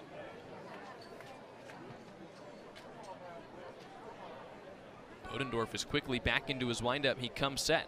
The pitch is cranked in the air. High to right field. Hall races back. He's at the track. It's off the top of the wall. Arquette takes a big turn around first. He chugs into second, and he's got a leadoff double in the bottom of the 6th. Now batting for Chatham, the third baseman. Second extra base hit of the day for Arquette, who homered in the first inning. He puts himself in scoring position for Eli Payton. And he was about 2 feet away from 2 home runs. Hit one to left center. That one off the top of the wall, the tippy top of the wall in straightaway right field. So now left on left between Bodendorf and Payton. The pitch is off the plate outside. What a stop to his left from the catcher, Matt Klein. Breaking ball that hit the front chalk of the right-hand batter's box before Klein caught it in his chest protector. And that keeps Arquette at second. Shortstop Cerny is right in the back pocket of Iva Arquette, holding him on at second base with no outs. 1-0. Changeup is low, 2 balls and no strikes. We haven't had a run since the first inning tonight. It's the bottom of the 6th. Cotuit got its run off of 3 hits in the first. Chatham had a couple of hits, 3 runs in the first. 2-0 pitch. Peyton takes a strike. Fastball in the outside corner, 2-1. Since the first inning, 9 straight zeros put on the board by the Kettleers and the A's. Bodendorf sets, he looks to second, comes home. Changeup is low, 3 balls and 1 strike. This is the first time a runner has reached scoring position since that first inning for Chatham. A's have had 3 hits and a walk since the first. For the double by Arquette in the bottom of the 6th. 3-1. Chopped foul off the facing of the Cotuit dugout. 3 balls and 2 strikes. There haven't been a lot of scoring chances for either side since the first inning, as Jansen Kiesel and Tyler Kozera, the 2 starters, really figured stuff out. And since then, 2 lefties have entered in the pen. Bodendorf for Cotuit, Van Eman for Chatham. 3-2 pitch. Swing and a miss, strike 3. First strikeout for Bodendorf is of Eli Payton, who's down on strikes for the 3rd time tonight. The second baseman from Georgia Tech, number 24, Kyle Lodis. So with 1 out, Kyle Lodis comes to the dish. Chatham on top 3-1 with a runner at second and 1 out in the bottom of the 6th. Left on right matchup, the pitch is down low. It's a ball and no strikes. Lodis reached on an error by the first baseman Tanner Thatch in the 2nd inning before flying out to right in the 4th. It's his first time facing a lefty with Bodendorf out of the pen. 1-0 pitch. A check swing, a strike on the outside corner. Fastball at 88 peppers the outer part of the plate. It's a ball and a strike. Arquette gets a walking lead off of second. Bodendorf looks at him and throws. And Lodis lofts it into the air. Right center field. Hanging up for the center fielder, Davalon, who makes the catch and chucks the ball in all the way to third base to keep Arquette at second, 2 away. The first baseman from Pitt. Andrew sure looked there for a second like that ball was going to touch down, but had too much carry off the bat of Kyle Lodis. Wind keeps that one up in the air for a little bit. It kept it tailing away from Davalon, but hung it up in the air for long enough. Arquette had the read of staying halfway between the 2 bases. Here's the lefty Luke Cantwell. He takes high, a slider near his head, a ball and no strikes. If he reads that's a catch, he might be able to tag up. Instead, he was hoping that gets down and he tries to score on it. So Arquette is still at second now with 2 outs in the inning. 1-0 pitch. Cantwell takes a strike. Fastball on the inner part of the plate, 1-1. Feels like the way this game is going, even 1 run here could be huge for Chatham. A's do lead 3-1, but it's not a comfortable lead right now. 1-1. Off the outside corner with a fastball. Pitch that maybe missed its spot and confused the home plate umpire, Joe LaBella. Was in the StatCast strike zone, looked to be on the outer part of the plate, but Cantwell gets a gift. It's 2-1. Bodendorf sets from the stretch. He deals. Cantwell chops it foul. Again, it's off of his foot. So it's 2 balls and 2 strikes. Any little bit of insurance for the A's will help. Van Eman likely going back out on the mound for the 7th inning. But it's 2-run lead right now for the A's, trying to extend the win streak to 4. 2-2, runner on the move. Pitches inside, there won't be a throw. Klein dropped the ball behind the plate as Arquette swipes third. The count moves to 3-2. So now an RBI chance for Cantwell, who's got 6 on the year. Home runs on back-to-back nights for the lefty. 3-2 pitch. Swing and a miss, strike 3. He got a piece, but it's back into the glove of Matt Klein, the catcher, and that ends the bottom of the 6th. Chatham gets a leadoff double from Iva Arquette. He steals third, but he's stranded there. No runs on 1 hit, no errors, and 1 runner left on base. We head to the 7th. Van Eman is heading back out onto the mound. Chatham still up 3-1 with the bottom 2 in the order, then back to the top of the lineup, due up for Cotuit. 3-1, the Anglers still lead, looking to extend the win streak. Stick with us on the Cape Cod Baseball Network. Chatham A's on the air.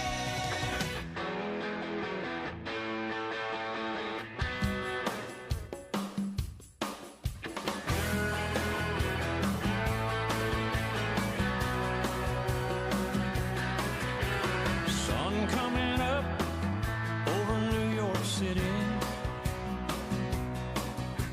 School bus driver in a traffic jam.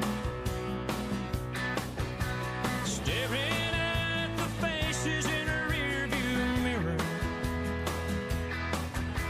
Looking at the promise of the promised land. One kid dreams of fame and fortune. One kid helps pay the rent. One could end up going to prison. Top of the 7th here from Veterans Field. 3-1, A's on top, and it's a breathless attack right now for the left-hander Gabe Van Eman. He's gone 5 up, 5 down since coming into the game for Chatham, and he uses just about half of his allotted warm-up time. That brings Tyler Cerny to the plate a little bit early in the 7th. First pitch is high. It's a ball and no strikes. Cerny, and then Hansen and Jaron Advincula.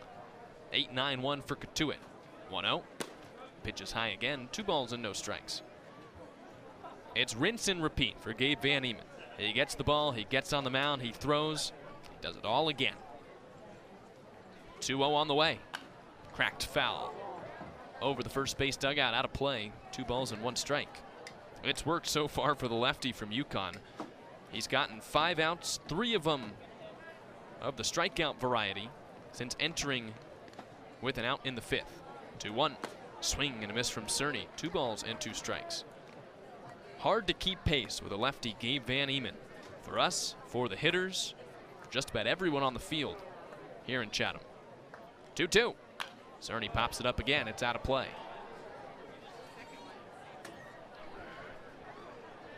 Starting to see signs of how Van Eman was able to be so successful at the end of his Connecticut season. As he's ready once again, 2-2. The pitch is bounced foul into the Chatham dugout. Off the top, and it rolls down the left field line. We mentioned earlier, sensational start in regional play. 2-2. Cerny pops it up down the right field line, hooking out of play, and it bounces just off the fence. Still 2 balls and 2 strikes. Van Eman almost single-handedly the reason that UConn advanced through the regionals, beating Oklahoma in a do-or-die game. In a battle with Cerny, the 2-2. Swing and a miss, strike 3. He blew the fastball by him off the outside corner at 91. He gets his 4th strikeout and retires his 6th straight Kettleer. The third baseman, number 29, Luke Hansen. Jack, we had a race for a foul ball, the one that hit off the top of the Chatham dugout. Campbell Smithwick was in the dugout, and Micah Ashman from the bullpen, and they were neck and neck to get to the baseball. First pitch is at the top of the zone with a fastball to Luke Hansen. No balls and a strike. Who won? Smithwick. He had another baseball, and he threw it at Ashman. That slowed him down, and he got to it. 0-1 is on the inside corner. No balls and 2 strikes. Boy, do they have fun out there. Something like that. Although, don't really love the projectiles. 0-2. Outside, a ball and 2 strikes. Micah Ashman was so good yesterday that if Campbell Smithwick gets him hurt, Sheets is going to be mad. Just an intimidation tactic. Didn't actually make contact. So ball and 2 strikes on the 9-hole hitter Luke Hansen in his first at-bat. 1-2 in the dirt. 2 balls and 2 strikes. Hansen entered as a defensive replacement going into the bottom of the 5th inning for Nolan Naraki. playing third base. The right-hander comes up after Naraki went 0 for 2. 2-2 on the way. Swing and a miss. He struck him out. 2 Ks start the 7th for Van Eman. I have one more question for you on this race. Was Campbell Smithwick wearing catcher's gear? No. Oh, that would have been a bad look for Micah Ashman. He was earlier tonight. He's been making the trip back and forth, bullpen and dugout. He's caught a couple warm-up pitches when Ike Irish wasn't ready. Here's the lefty, Jaron Advincula, leadoff hitter. Pops this one up, third base side, hooking into foul territory. It falls foul. No balls and a strike. Chatham leads 3-1 in the top of the 7th inning. A's looking to win their 4th straight game. Push the A's above 500 after just a couple of days ago they were 5-8. Left on left, the pitch. Advincula flies it in the air, higher down the left field line. Bay and Payton give chase, and it's Eli Payton, the third baseman, who puts it away in the basket. Another quick, masterful 1-2-3 inning from Gabe Van Eman. Move the ledger to 8 up, 8 down, and it sends us to the 7th inning stretch. Still 3-1 A's as we hand things over to PA announcer Peter Burns for the 7th inning stretch at Veterans Field. What's up? All right, here we go. Hey, Rob. All right, here we go. Moira and Tom, how you doing? Okay, we've got Carly, Madison, Foster, Jacob, Samuel, Marin, Harry, Moira, Thomas, Tom, Will, Abby, Brooke, Lily, Oliver, Ian, and Sophia, who are in the 7th inning stretch Hall of Fame. Hannah and Jane, are you ready? All right, on 3. A 1. Take.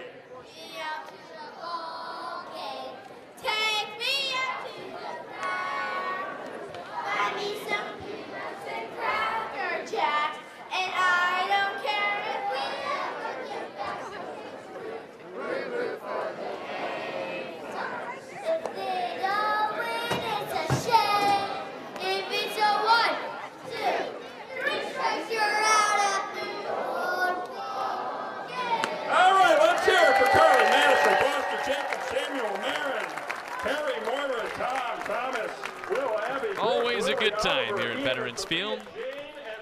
Some kids knew the words. Some said socks, I think. They ad-libbed it. They mad-libbed it the whole way. So the A's come back to the plate in the bottom of the 7th inning. Still a 3-1 Chatham lead here at Veterans Field. Jaden Davis will lead things off, followed by Austin O'Verne and Ashton Larson, a righty and then 2 lefties. I just hope that the Sox was Boston. What was that start from Peter Burns? What was it? Something like that. He always has fun, doesn't he? SPA announcer in the league. Harrison Bodendorf deals to Davis. And the first changeup is outside. It's a ball and no strikes. Davis, the DH from Vandy today, has lined out to third and been hit with a pitch. Still looking for his first A's hit today. 1-0.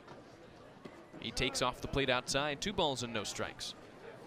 A's have just 4 hits on the night against Cotuit. Kettleers have 6, but the A's in front on the scoreboard 3-1. 2-0 offering. Davis takes a strike. A slider that buckles his knees on the inside corner. It's 2-1. Bodendorf has come in. This is the 9th hitter he'll face. He's given up just 1 hit. 2-1. Inside, 3 balls and 1 strike. The 1 hit he did give up was a double to Iva Arquette to start the 6th, but he ended up turning that inning into a scoreless one with a pair of strikeouts. 3-1 on the way. Off the outside corner, ball 4. Davis draws a leadoff walk to start the 7th. Well, since we checked in on the MLB scores earlier, seems like a good time now to check on the Cape League scoreboard, presented by our friends at Sweet Tomatoes Pizza. Couple of finals already today, Jack. Bourne 5-2 winners over Harwich. That's big news, and I'll tell you why after this first pitch. Austin O'Verne to the plate, left on left. The pitch, off the outside corner with a slider, 1-0.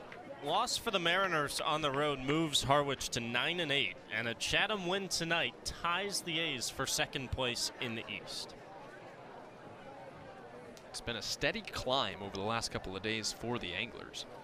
As Bodendorf awaits his sign from Klein, the catcher, hasn't even stepped on the rubber yet, but now he does. Runner at first, nobody out. 3-1 A's in front. 1-0 pitch. Off the outside corner, 2 balls and no strikes. YD 11-4 winners over Orleans at home. That's top of the East against bottom of the East, and the margin keeps growing. Red Sox 12-5, Firebirds 4-13. 2-0. A broken bat flare, the left side, it bounces down. The throw goes to second for 1. There won't be a relay to first. Now 1 out. Davis had to wait for the ball to fall. Didn't want to get doubled off of first, and that made it an easy play for Hansen to second. Not much you could do there if you're Jaden Davis. He was completely in no man's land. It was pretty clear Austin Overn was going to beat the ball out, but just because of the trajectory, Davis had to wait.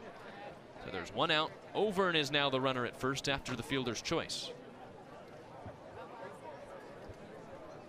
Ashton Larson swings and lifts this one to center field.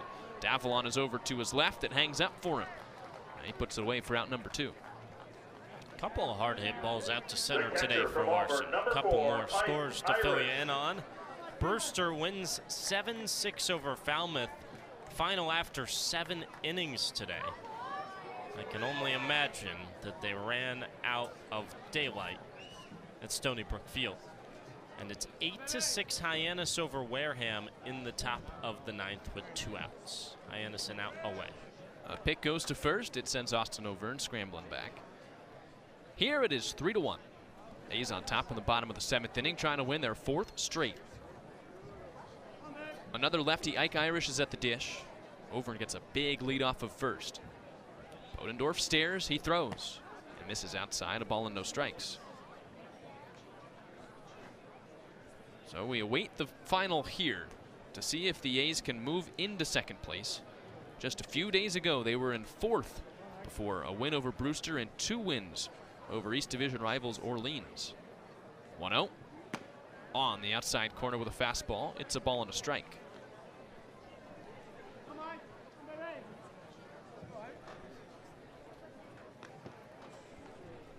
One on Irish, who's got a hit, a strikeout, and a flyout tonight. 1-1 on the way. Off the outside corner with a slider, 2-1.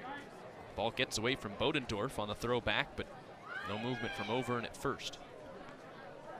Crowds. Feels like a spot where you'd see Overn take off. He did steal 2 bases in the first inning. This is his first time back on base since then. But there is a lefty on the mound. 2-1. Off the outside corner again, 3 balls and 1 strike. I'd take one early. I know you don't want to take the bat out of the hands of Ike Irish, but if you can get in the scoring position, maybe this count goes 3-2. That's a great move. 3-1 pitch. He's on the move. It's outside. Won't matter. Ball 4 to Ike Irish. Moves over into second and puts 2 on for John Bay. When you get the wheels of Austin Overn, I'll let you decide what you would do. Thank you. Huge honor. Catcher Matt Klein will head out and talk with Harrison Bodendorf. Andrew, an underrated storyline of the game tonight. Bodendorf was supposed to be an A this season. He had signed a contract preseason, was on the big roster of players that the A's had lined up to come during the summer. A's ended up releasing him before the season even started after he semi-struggled during his sophomore year at Hawaii. Cotuit came in, they scooped him up. He's been good for the Kettleers so far, and he's been dominant tonight until this hiccup in the 7th. He sets his sights on the righty John Bay and deals. It's in the dirt with a curveball, a ball and no strikes. Righty warming up in the pen for Cotuit. And Bodendorf, such a unique move with that left-handed delivery, kind of 3/4, and then it snaps back over the top. He's ready, 1-0. He spins and picks to first. Overn was dancing off, but he dives back in. just underneath the tag of Advincula, the second baseman. It was bang bang.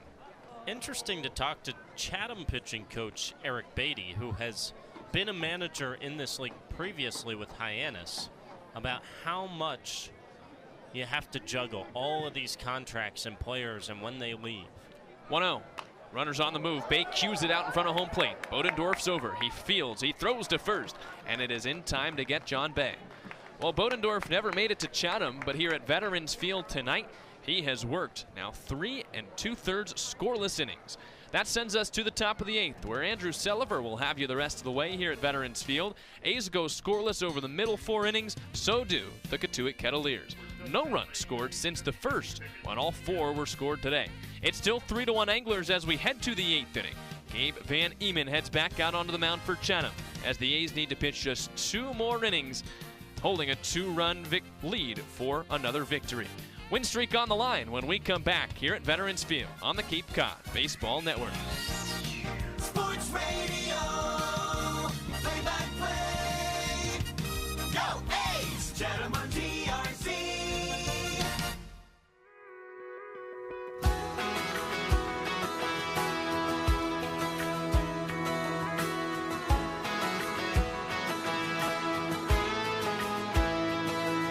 In the sun somewhere, there's some buddies in a Chevy turning up Tom Petty on the way to the Cape. They'll be there all day. In the sun somewhere, there's a home run ball flying over that wall off a Little League bat. Peanuts and Cracker Jacks. It's a road trip on a wild tear, and I'll call you when we get there.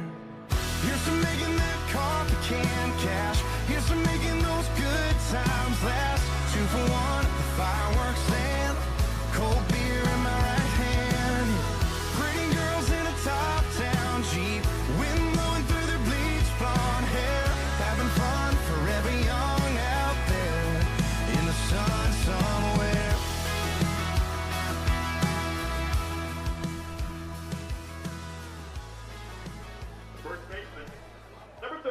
Top of the 8th at Veterans Field. Andrew Selover back with you alongside Jack Smith. It's heart of the order for Cotuit, 2, 3, and 4. As Tanner Thatch digs in, another inning of work for Gabe Van Emen. His 3rd full, and he pitches. Fastball tipped into the mitt, strike 1.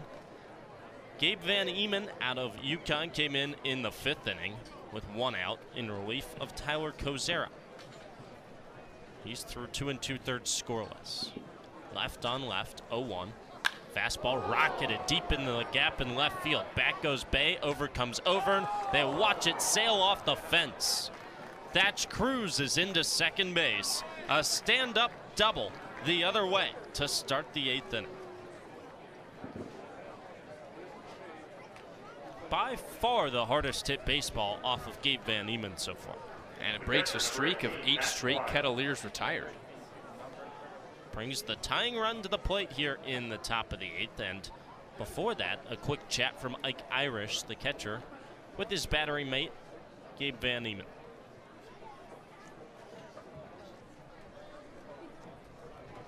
The two talk things over, back toward home plate, just off the mound left side. And now Irish puts the mask back on.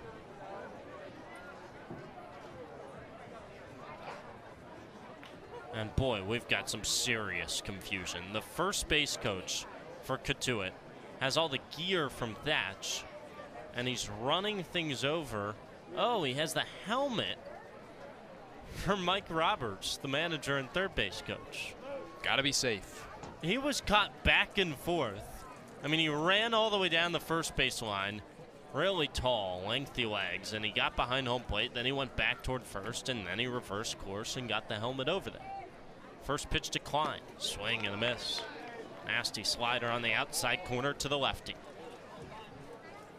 Van Emen has come into a lineup for Cotuit that has 6 lefties and a switch hitter. That may have helped the lefty reliever. 0-1. Another breaking ball outside, cut on and missed. 0-2. That time even further into the dirt with more break. Klein couldn't lay off. He's down in the count. With a runner on second, nobody out, 3-1 Chatham, top of the 8th. Van Eman looks back. He delivers. Breaking ball bounced to the third base side, scooped up by Peyton. He throws to first with the runner on the move, second to third. It's in time, but Thatch takes third base. He tried to look him back, but Arquette was not quick enough over to cover the base from short. And with Peyton on the move, Thatch is up to third base with 1 out.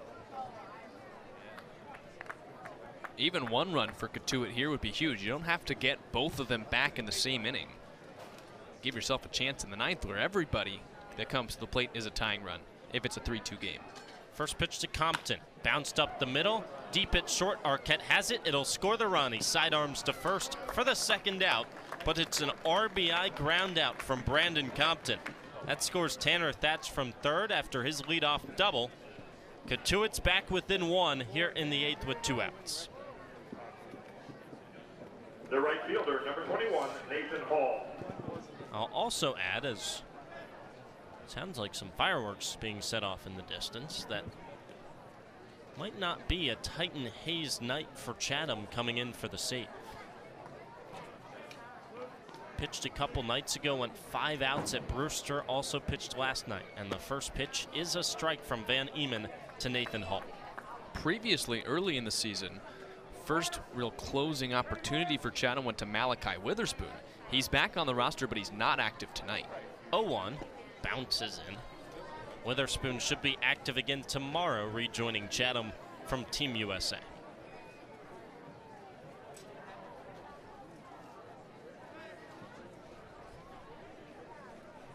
For the matchup purpose, if it gets to the bottom of this Cotuit lineup, you might go for the righty as the pitch sails high. 2 balls, 1 strike. Nathan Hall, a defensive replacement in the 5-hole for Kian Vu. Outfielders 0 for 1 with the ground out. 2-1. Misses outside to the righty. 3 balls, 1 strike for Van Eman. Trying not to put the tying run on base with 2 outs here in the 8th. 1 run home for Cotuit, nobody on. 3-1. Fastball misses the outside corner. Hall held up. He thought it might be a strike, and Irish held on to it for an extra second. But Chatham couldn't get the call. First walk from Van Eman compared to 5 strikeouts. Tying run on at first base. Nathan Hall. So far, he's 2 for 2 in stolen bases this summer. First pitch, Davallon chops it foul. Barehanded attempt in the on-deck circle from Grant J. He couldn't come up with it.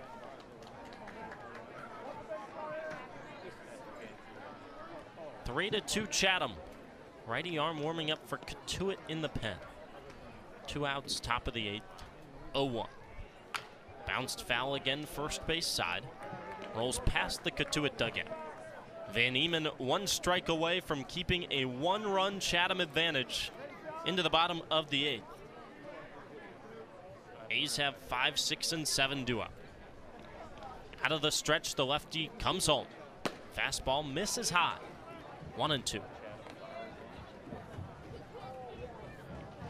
A's defense plays the lefty, Charles Davallon, slightly the opposite way.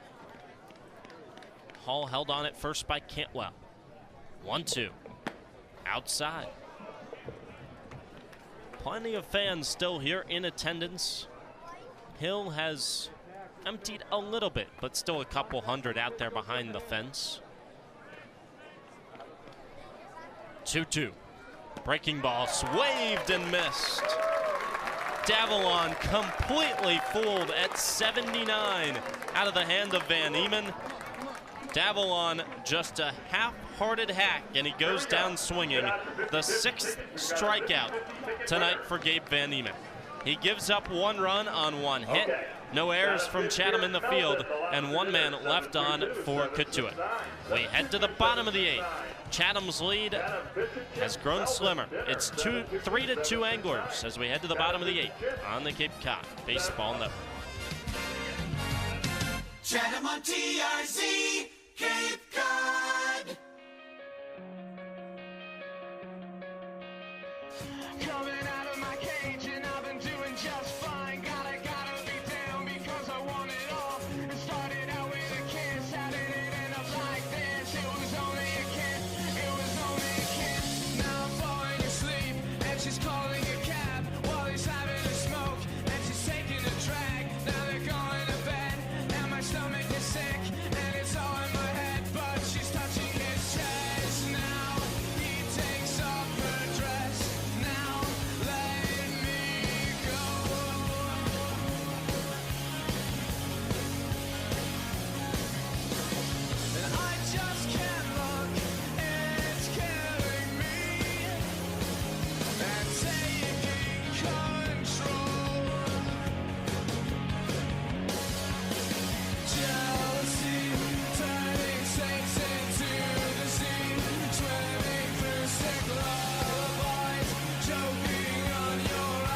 Iva Arquette strolls to the plate in the bottom of the 8th. Chatham in search of insurance after the Anglers lost their insurance in the top half. 3-2 Chatham, and a new pitcher on the mound for Cotuit. Isaac Lyon, the righty, stands atop the mound in relief of Harrison Bodendorf. Right on right, first pitch. Downstairs, ball 1. Lyon, a righty at 6'2", 195 pounds, out of Grand Canyon, making his 3rd appearance of the summer. 1-0. Slider covers the plate, 1-1. What a night it has been, Jack, for Iva Arquette. 2-run homer in the 1st and a double and a stolen base in the 6th. 1-1. Bounces in, and he missed a home run by about a foot on that double. There's a guy that joked with me about having warning track power. After he was 3rd in the Pac-12 in conference home runs, the ones that have left the yard for Chatham have been way gone for him this summer. 2-1. Bounced foul at the plate. Caught a piece of the home plate umpire, Joe Labella. He's a humble guy, but he's got a strong bat. He did, to be fair to Iva, he did have warning track power in his opposite field double into the right center field gap, but his home run went sailing into the trees over the left center field fence. 2nd home run of the summer. Washington shortstop in the portal. 2-2. Is roped on one hop through the right side, base hit. Second baseman Advincula laid out to his left. He lost the sunglasses off the top of his hat, and he just couldn't quite get there. The 3rd baseman. 3 for 4 night for Iva Arquette in the 5-hole, and he's a triple shy of the cycle. Possible insurance aboard with nobody out against Isaac Lyon here in the 8th. Eli Payton digs in. He's 0 for 3 with 3 Ks, and the pitch squared and bunted right back to the pitcher. Lyon goes to second in time, throw to first. Not in time. Payton barely beats it out, but a hard hit bunt on one hop back to the pitcher Lyon, and he gets the fielder's choice at second to get the lead run. Tough day for Eli Payton at the plate. 0 for 4, 3 Ks, and doesn't get the sac bunt in the right place. Probably hurts even more he was retired by his GCU teammate. Brings up Kyle Lodise, 1 on, 1 out. The pitch. Rides outside. Lodise has reached once today. He is 0 for 3. He reached on an error in the 2nd inning on the first baseman Tanner Thatch. Only error of the game. 1-0. Outside, a slider that just moved too much. 2 balls, no strikes.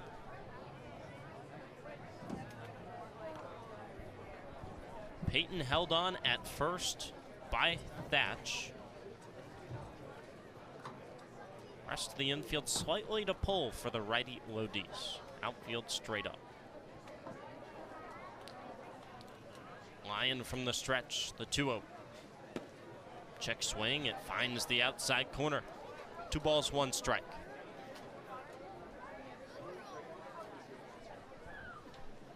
Lyon so far across 2 appearances. He's pitched 3 2/3 innings. Given up 1 earned run. Precise around the zone. 5 strikeouts to no walks. Arquette's hit was the 5th off of him this summer. 2-1. Outside, 3-1. He's trying to pepper the outside corner, but there's just too much glove side run to the righty Kyle Lodise.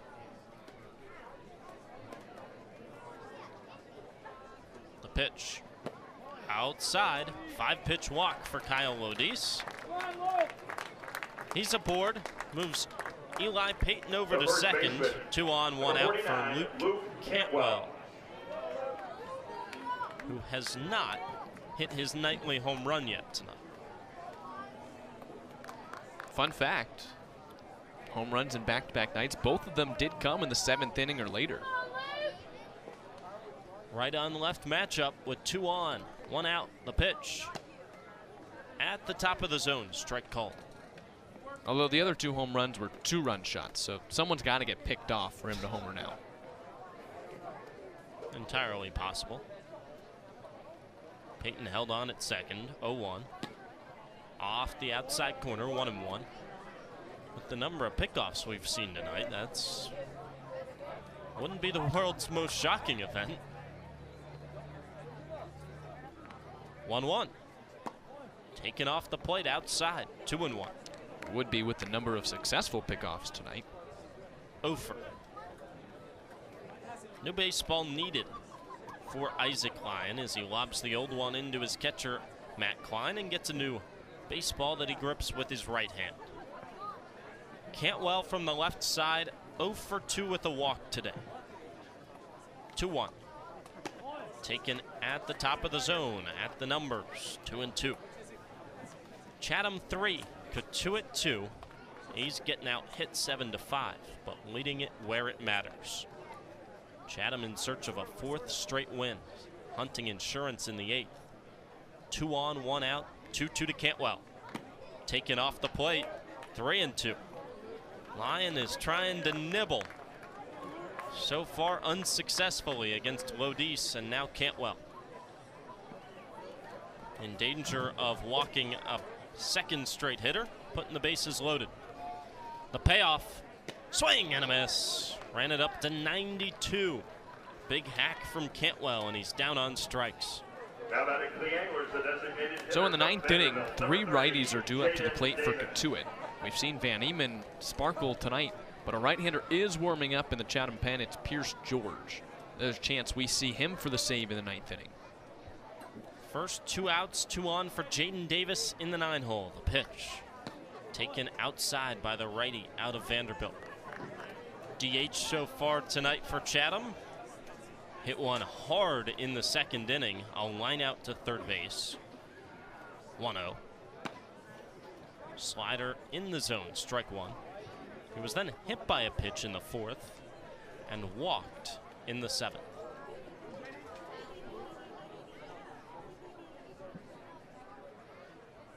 Pitch is belted into the right center field gap, dropping quickly. It bounces down and rolls to the fence.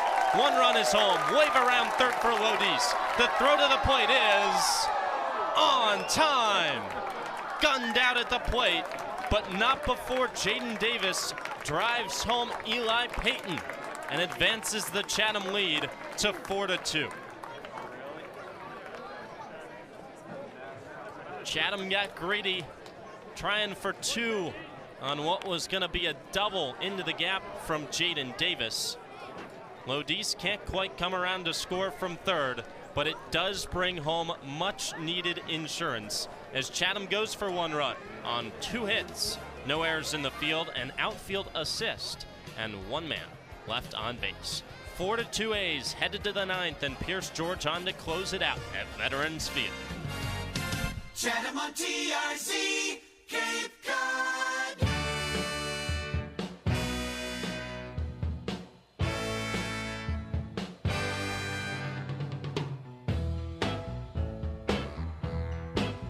I'm gonna wait till the midnight hour.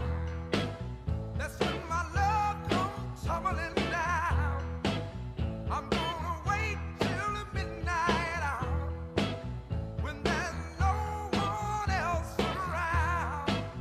I'm gonna take you, girl, and hold you and do all the things I told you in the midnight hour. Yes, I am. Oh, yes, I am. One more thing I just want to say right here. I'm gonna wait till the stars come out and see that twinkle in your eyes. I'm gonna wait till the midnight hour. That's when my love began to shine. You're the only girl I know that really love me so. Hi, this is Jaden Davis from Vanderbilt University. You're listening to Chatham A's Baseball with Andrew Selover and Jack Smith on the Cape Cod Baseball Network. Back back here for the top of the 9th inning at Veterans Field. Chatham has a 4-2 lead thanks to Jaden Davis's RBI double to end the 8th inning. Could have been 5-2, but Kyle Lodis was gunned out trying to go first to home on the play. Chatham bars in, called to the bullpen for the Anglers. Pierce George in to try and save this one for the A's. He faces the bottom 3 in the order for Cotuit with a 2-run lead. Third appearance of the summer for George. He comes in with a 7.71 earned run average across 4 2/3 innings pitched. Last time out came on June 27th, over a week ago. Gave up 3 runs on 4 hits in 4 innings against Wareham. George begins with Grant J, a right-on-right matchup. 3 righties due up. First pitch. Heater, caught on and missed. Came in at 95.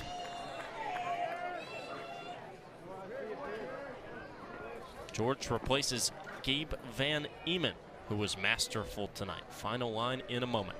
0-1. Taken on a check swing high, no swing on the appeal to first. Van Eman ended up going 3 2/3 out of the pen, mowing down lefties in the process. A hit, an earned run, and 6 strikeouts. Easy does it. 1-1. Misses in the dirt. 2 balls, 1 strike. Jay at the plate came in as a pinch hitter in the DH spot here in the 7th hole. Back in the 6th inning. Pinch hitting for Cannon Peebles. He flied out to left field. 2-1. Outside, 3-1. Titan Hayes would normally come in this situation for Chatham, but he pitched a full inning last night and 5 outs 2 nights before that. 3-1. Fastball bounced to the left side. It gets past Peyton at third and rolls down the line. Wide turnaround first, and the stop sign there for Grant J. Would have been a close play as John Bay hustled to get it in, and wisely, Jay decides not to run into an out at second base. Leadoff man aboard with a base hit. Jay stands at first for Tyler Cerny.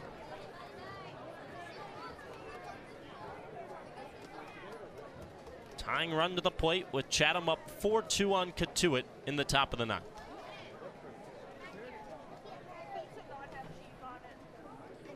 Pinch hitter waits on deck. First pitch, fastball upstairs, ball 1. This is why it was so pivotal for Chatham to add an insurance run in the bottom of the 8th. It means that even with the runner at first, Jay won't be the deciding run tonight. Cerny could be. 1-0. Is cranked on a line to second. Caught by Lodis. Right at him. Positioned perfectly. A couple steps to pull. And he went down to his knees and squeezed it a couple feet off the ground. Jay froze and got back to first easily without a throw. There's 1 out. Pinch hitter, Timo Becerra. Last line drive, certainly a lucky break for Chatham. Could have potentially let that fall and turned a double play. It was hit that hard. But if you're Lodis, you want to make sure you at least get the 1 out. Right on right. First pitch. Fastball outside. Irish dives out there to keep it in front and keep the base runner, Jay, at first. Becerra, third batter in the 9-hole tonight for Cotuit. Out of Stanford, hitting at 143 his first 6 games this summer. 1-0. Fastball caught on and missed. 95 at the numbers. 1-1. Naraki started the game at third base. Hansen was a defensive replacement for him in the 5th. Naraki was 0 for 2 with the strikeout, and Hansen was 0 for 1 with the strikeout. 1-1. Swing and a miss. Healthy cut at 95. And Becerra, trying not to put up the 3rd strikeout in the 9-hole, is down to his final strike. Runner at first with 1 out. Chatham up by 2 in the top of the 9th. Most of the A's bullpen in the dugout. 1-2. High with a fastball. 2-2. Still one man down there warming up, if necessary, for the A's.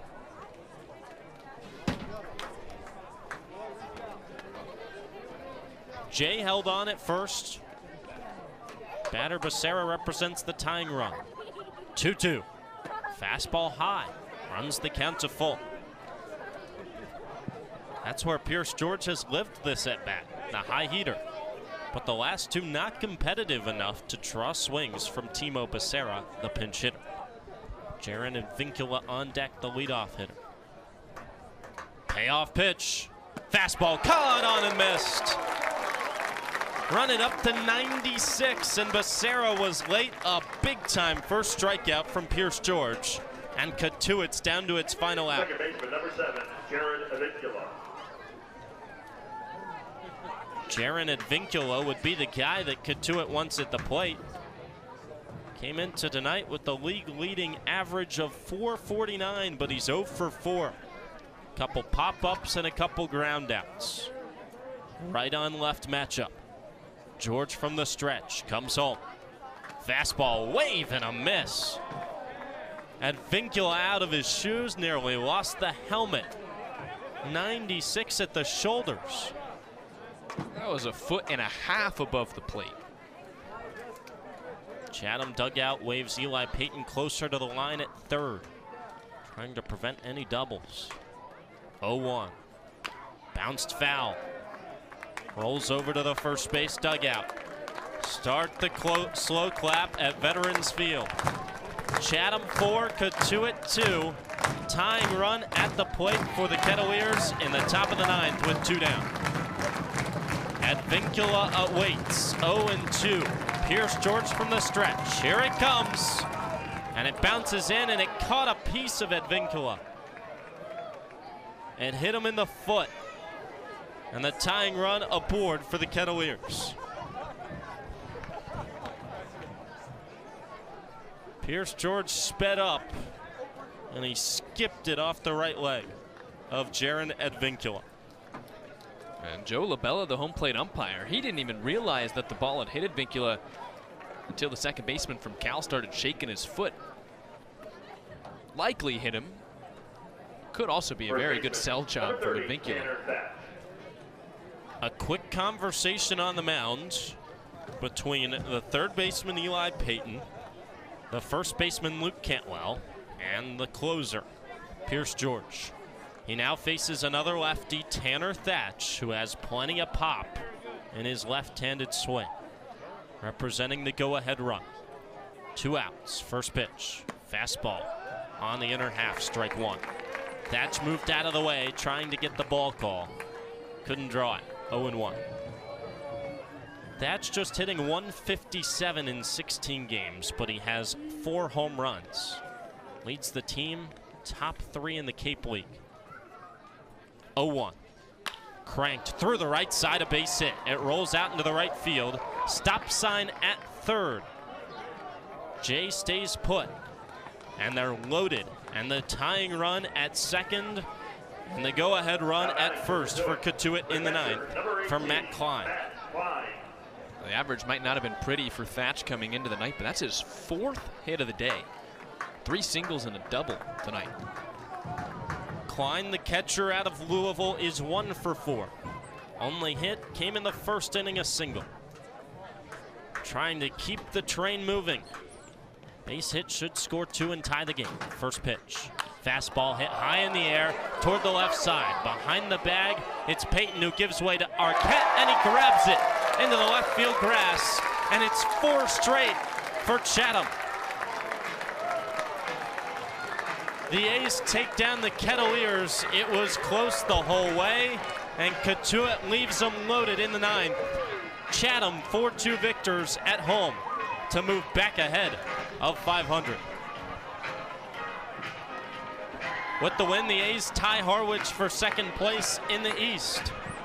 Tying run left in scoring position for Cotuit. Knuckles got a little bit white there in the end, but it's another save from a flame-throwing righty for the A's. Not a huge offensive day, but once again, the Anglers find a way to do just enough to get it done.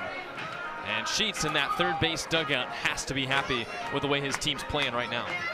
Sheets and Mike Roberts having an interesting conversation that's gone on a little longer than expected in the handshake line. Mike Roberts seems to be upset with something. Who knows what? But there's nothing to be upset about in the Chatham dugout. The A's winners of 4 straight, and tonight it comes against the Cotuit Kettleers. 4-2, the win for the A's. And Mike Roberts still letting Sheets hear it. Well, you heard it on the manager show yesterday, and he reiterated it to me today that a lot of people in this league have their idea of the way baseball is to be played. Mike Roberts is certainly one of those people. And Sheets said, we're not going to back down from who we are. Sheets is standing his hands on his hips. Roberts consistently turning his back. He's walking away before he's retaliating and going right back to being in the face of Sheets. This is getting tense. All the other assistant coaches for Chatham have shaken hands, and now Mike Roberts walks away and Sheets shakes the rest of the hands of the Cotuit assistants. The Anglers Extra post-game show is next. We will break down what is a 4-2 win for Chatham over Cotuit. The A's celebrate in the third base dugout. That's the most red-hot team in the whole Cape League, and they're barking into the night here at Veterans Field. Chatham has won 4 straight. The A's go to 9-8, and they're pumping up the home crowd waiting for autographs. Post-game highlights, an interview, and more coming up. The Anglers Extra post-game show closes us out at Veterans Field.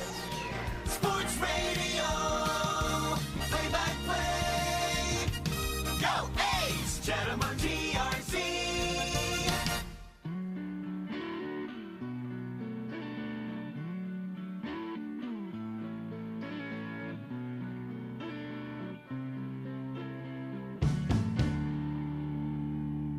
When the lights go down in the city and the sun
Welcome into the Anglers Extra Postgame Show. I'm Andrew Selover after Chatham takes down Cotuit 4-2 here at Veterans Field.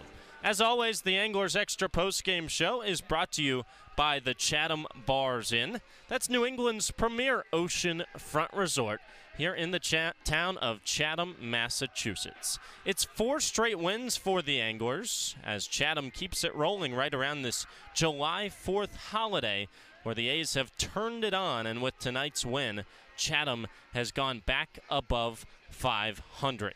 Again, Chatham wins it 4-2 here over Cotuit tonight. The Anglers get the win over the Kettleers for the first time this summer, and these two teams are 1-1 now in the series. We've got plenty more to come on the Anglers Extra Postgame Show. Your postgame highlights, a quick check of the Cape League scoreboard, and more coming up. But first, we send it down to Jack Smith for tonight's postgame interview. Jack, go ahead and take it away.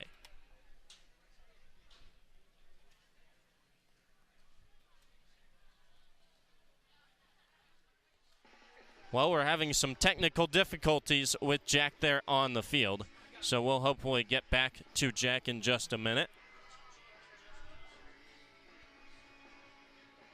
as we're experiencing some technical difficulties here with the wireless mic on the sideline. So we will get you back to Jack and a post-game interview in just a few minutes. But first, let's take you through the post-game highlights from tonight's win for the Chatham Anglers over the Cotuit Kettleers. And we'll start off in the top of the first inning with Chatham taking on Cotuit, and the Anglers tossed out Tyler Kozera in the top of the first inning, with Chatham trying to keep it scoreless. 2 of the first 3 reached with singles, and then Brandon Compton flied out to center field. So it was up to Kian Vu in the first inning with 2 on and 2 out, and Tyler Kozera searching for a scoreless first. Kozera trying to strand some traffic on the base paths in the top of the first and keep us scoreless halfway through 1. He's got 2 outs with runners at first and second, and a 1-2 count to Vu. The pitch. Fastball lined on the ground past the third baseman Peyton. It's down the line. Wave around third from Thatch. He scores without a throw. It's an RBI base hit the other way for Kian Vu, and Cotuit strikes first in the top of the first. So that's how Cotuit got the lead in the top of the first, 1-0. And we'll get back to those post-game highlights, but we should have Jack Smith now on the sideline for your post-game interview. Let's send it down to Jack now. Thank you, Andrew. I'm joined by Chatham shortstop Iva Arquette for the post-game interview. Iva, you guys win 4-2 today, win your 4th straight game. What's it taken for this team to get into a groove? Yeah, I mean, we're starting to gain that chemistry as a team. We're having fun out there, and just we love to compete out there, so yeah. You had 3 hits at the plate today. What went into your approach? You know, it just the same approach, you know, stay on the fastball and adjust. So saw it well today, and try to be consistent throughout the season. So. Can you walk us through your at-bat when you homered in the first inning? What pitch did you get? Yeah, I got a slider, and I put a good swing on it, so yeah. You guys have been putting good swings on balls lately. Yeah. It wasn't a huge offensive day, but you guys seem to be fueled by the dugout. What's it mean to you to have a group of teammates that's so supportive? It means a lot. You know, our team thrives off that kind of energy, and you know, give credit to the bullpen, dog pound over there. So, yeah, it's a lot of fun. Pitcher showed out today as well, whether it was the starter Tyler Kozera or Gabe Van Eman out of the bullpen. What did you see from the arms from shortstop today? Yeah, I mean, it's never a doubt with them, you know. They just pound the zone and get swings and misses, you know, and they let us work out there, so it's a blast playing behind them. As you're getting close to halfway through this season, what's your adjustment been like to keep league pitching? Yeah, I mean, it just, there's a lot of good fastballs out there, you know, so we have to stay on that and try to adjust to the off speed. So, yeah, I think it's just sticking to the approach and having confidence throughout the season. Last 2 games have been at home. You had the 4th of July yesterday. How do you feel like the town of Chatham has adopted you guys and come behind you? It was electric yesterday and today. It was just cool to play in front of a lot of fans. And, yeah, I mean, if they keep supporting, you know, we'll do great things. So, yeah. 4 straight wins. What will it take to get a 5th one tomorrow and keep the train moving? The same thing. Keep having fun and competing. So, yeah. Well, thank you, Ira, for the time. Thank you. Appreciate it. That'll do it here for the post-game interview. Chatham wins 4-2 against Cotuit. The A's head to Falmouth tomorrow. All right, Jack, thank you so much there on the sideline with Iva Arquette post-game. And let's hop right back into your post-game highlights, I should say, brought to you by Touchstone Closing. We already played for you how Cotuit scored its first run of the game off Tyler Kozera, an RBI single from Kian Vu in the first inning, and then a strikeout from Charles Davalon ended that top of the first. So Cotuit won, and Chatham coming to the plate, and the A's trying to get to Jansen Kiesel. First man to the plate was Austin Overn. He walked, and then with Ashton Larson at the plate, he stole second, and then he stole third. And Larson, still at the plate with a runner at third, was trying to quickly tie this game back up at 1. Kiesel out of the stretch, he comes home. And that one's hit high in the air, deep to center field. Vu goes back, he's at the track, he makes the catch up against the fence. And Overn darts home from third. He tags to score on a sacrifice fly from Ashton Larson. Every one of his teammates out of the third base dugout to high-five him, and Chatham ties it at 1 in the bottom of the first. A's weren't done in the top of the bottom of the first, I should say, either. Next man to the plate was Ike Irish. He doubled before John Bay grounded out. That moved Irish to third base, so possible go-ahead run with the game tied at 1 in the bottom of the first. Stood 90 feet away for the man you just heard from, Iva Arquette, with 2 outs in the bottom of 1. Runner at third, 2 outs, the 2-2 to Arquette. That's hammered deep to left field. Back goes the center fielder, Vu, in the gap. He looks up, it's in the trees.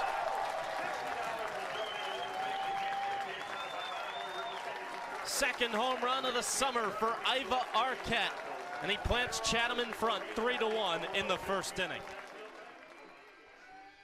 So Iva Arquette gave Chatham its first lead of the game.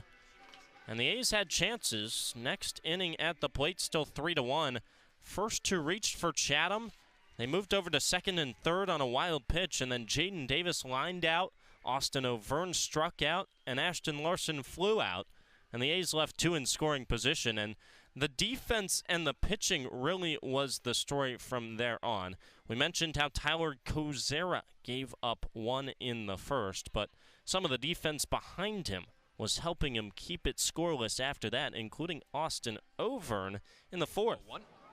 Peebles lines it into center field. Overn comes in, he dives, and he caught it.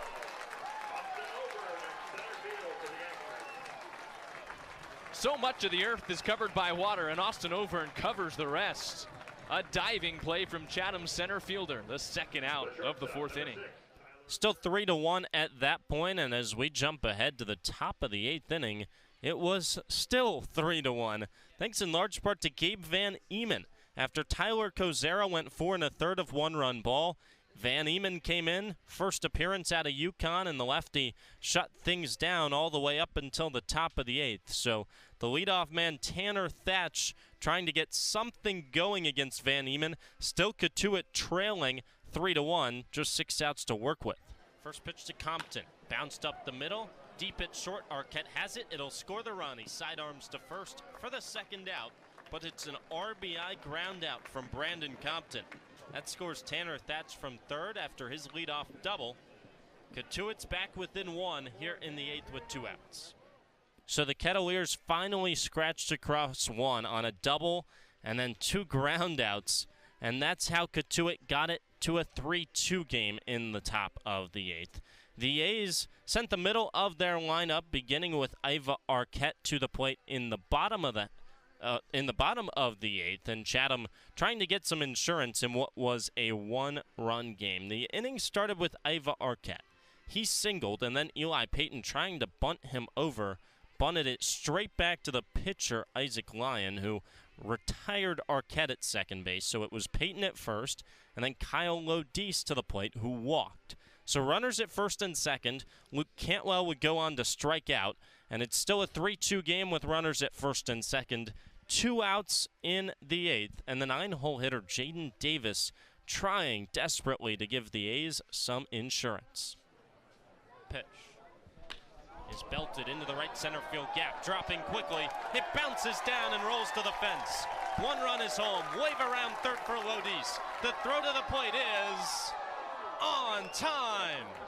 Gunned out at the plate, but not before Jaden Davis drives home Eli Payton and advances the Chatham lead to 4-2. Much needed insurance for the Anglers headed to the 9th with Titan Hayes unavailable. Typical closer has pitched 2 of the last 3 days, so he was not coming in. And Chatham got 1. Could have been 2, but Charles Davalon, a good outfield assist from center field to get Lodis at the plate. 4-2 headed to the 9th. Pierce George from Alabama comes into the game. The righty throwing heat. Retired 2 of the first 3 he faced. After the leadoff man Grant J singled, he got a line out from Tyler Cerny, and a Timo Becerra, a pinch hitter, struck out. So 2 outs with 1 on. Tying run at the plate, Jaron Advincula in an 0-2 count. George hit him. So now the tying run at first, and a runner at second as well, and Tanner Thatch singled to load the bases. That brought Matt Klein to the plate. Again, tying run at second base, go-ahead run at first, and the catcher out of Louisville in the 3-hole was hunting a first-pitch fastball. Base hit should score 2 and tie the game. First pitch. Fastball hit high in the air toward the left side. Behind the bag, it's Payton who gives way to Arquette, and he grabs it into the left field grass, and it's 4 straight for Chatham. The A's take down the Kettleers. It was close the whole way, and Cotuit leaves them loaded in the 9th. Chatham 4-2 victors at home to move back ahead of 500. That's right, with the win tonight, Chatham goes to 9-8, and Cotuit falls to 10-7. Your post-game highlights brought to you by Touchstone Closing. Again, back here in the broadcast booth, I'm Andrew Selover on the Chatham Bars Inn Postgame show, New England's premier oceanfront resort. Your final box score tonight as Chatham wins it 4-2 over Cotuit. The visiting Kettleers go for 2 runs on 9 hits, an error, and 10 left on base. Chatham wins it with 4 runs on just 6 hits, no errors from the A's, and 8 anglers left on base. The winning pitcher tonight, Gabe Van Eman, in relief of the starter Tyler Kozera. The Yukon lefty went 3 2/3 of 1-run ball, and in his first appearance on the Cape this summer, he picks up his first win. Jansen Kiesel, the righty starter for Cotuit, gets the loss. 3 runs allowed across 3 2/3, and it was not easy for Pierce George out of the bullpen. He loaded the bases in the 9th, but the Alabama righty picks up the save. First pitch tonight was at 7:03, and the final one out of the hand of George at 9:40 on the pop-up from Matt Klein. Total game time, 2 hours and 37 minutes here at Veterans Field. Couple thousand on hand to watch Chatham take down Cotuit. Again, the Anglers go to 9-8 with the win. The loss moves Cotuit to 10-7. Chatham back in business tomorrow, hunting for 5 in a row, this time on the road at Gov Fuller Field. The first visit to Falmouth of the season. 6 o'clock first pitch, 5:40 for the Anglers Extra pregame show. With my partner Jack Smith, our producer Giovanni Collada, and the rest of our fantastic media team, I'm Andrew Selover saying goodnight from Veterans Field, where Chatham wins its 4th straight. It's a final score of Chatham 4 and Cotuit 2. Good night, everybody. Chatham Anglers Baseball 2024 has been brought to you by Chatham Bars Inn, Chatham Clothing Bar, Touchstone Closing, Mahi Gold, Chatham Hardware, Sweet Tomatoes Pizza, the Red Nun Bar and Grill, Short and Sweet Ice Cream, Cape Cod 5, and by the Chatham A's. Chatham A's Baseball, Sports Radio, play-by-play, summertime on Cape Cod. This has been an exclusive presentation of Chatham A's Baseball on TRZ Team Line. Chatham on TRZ.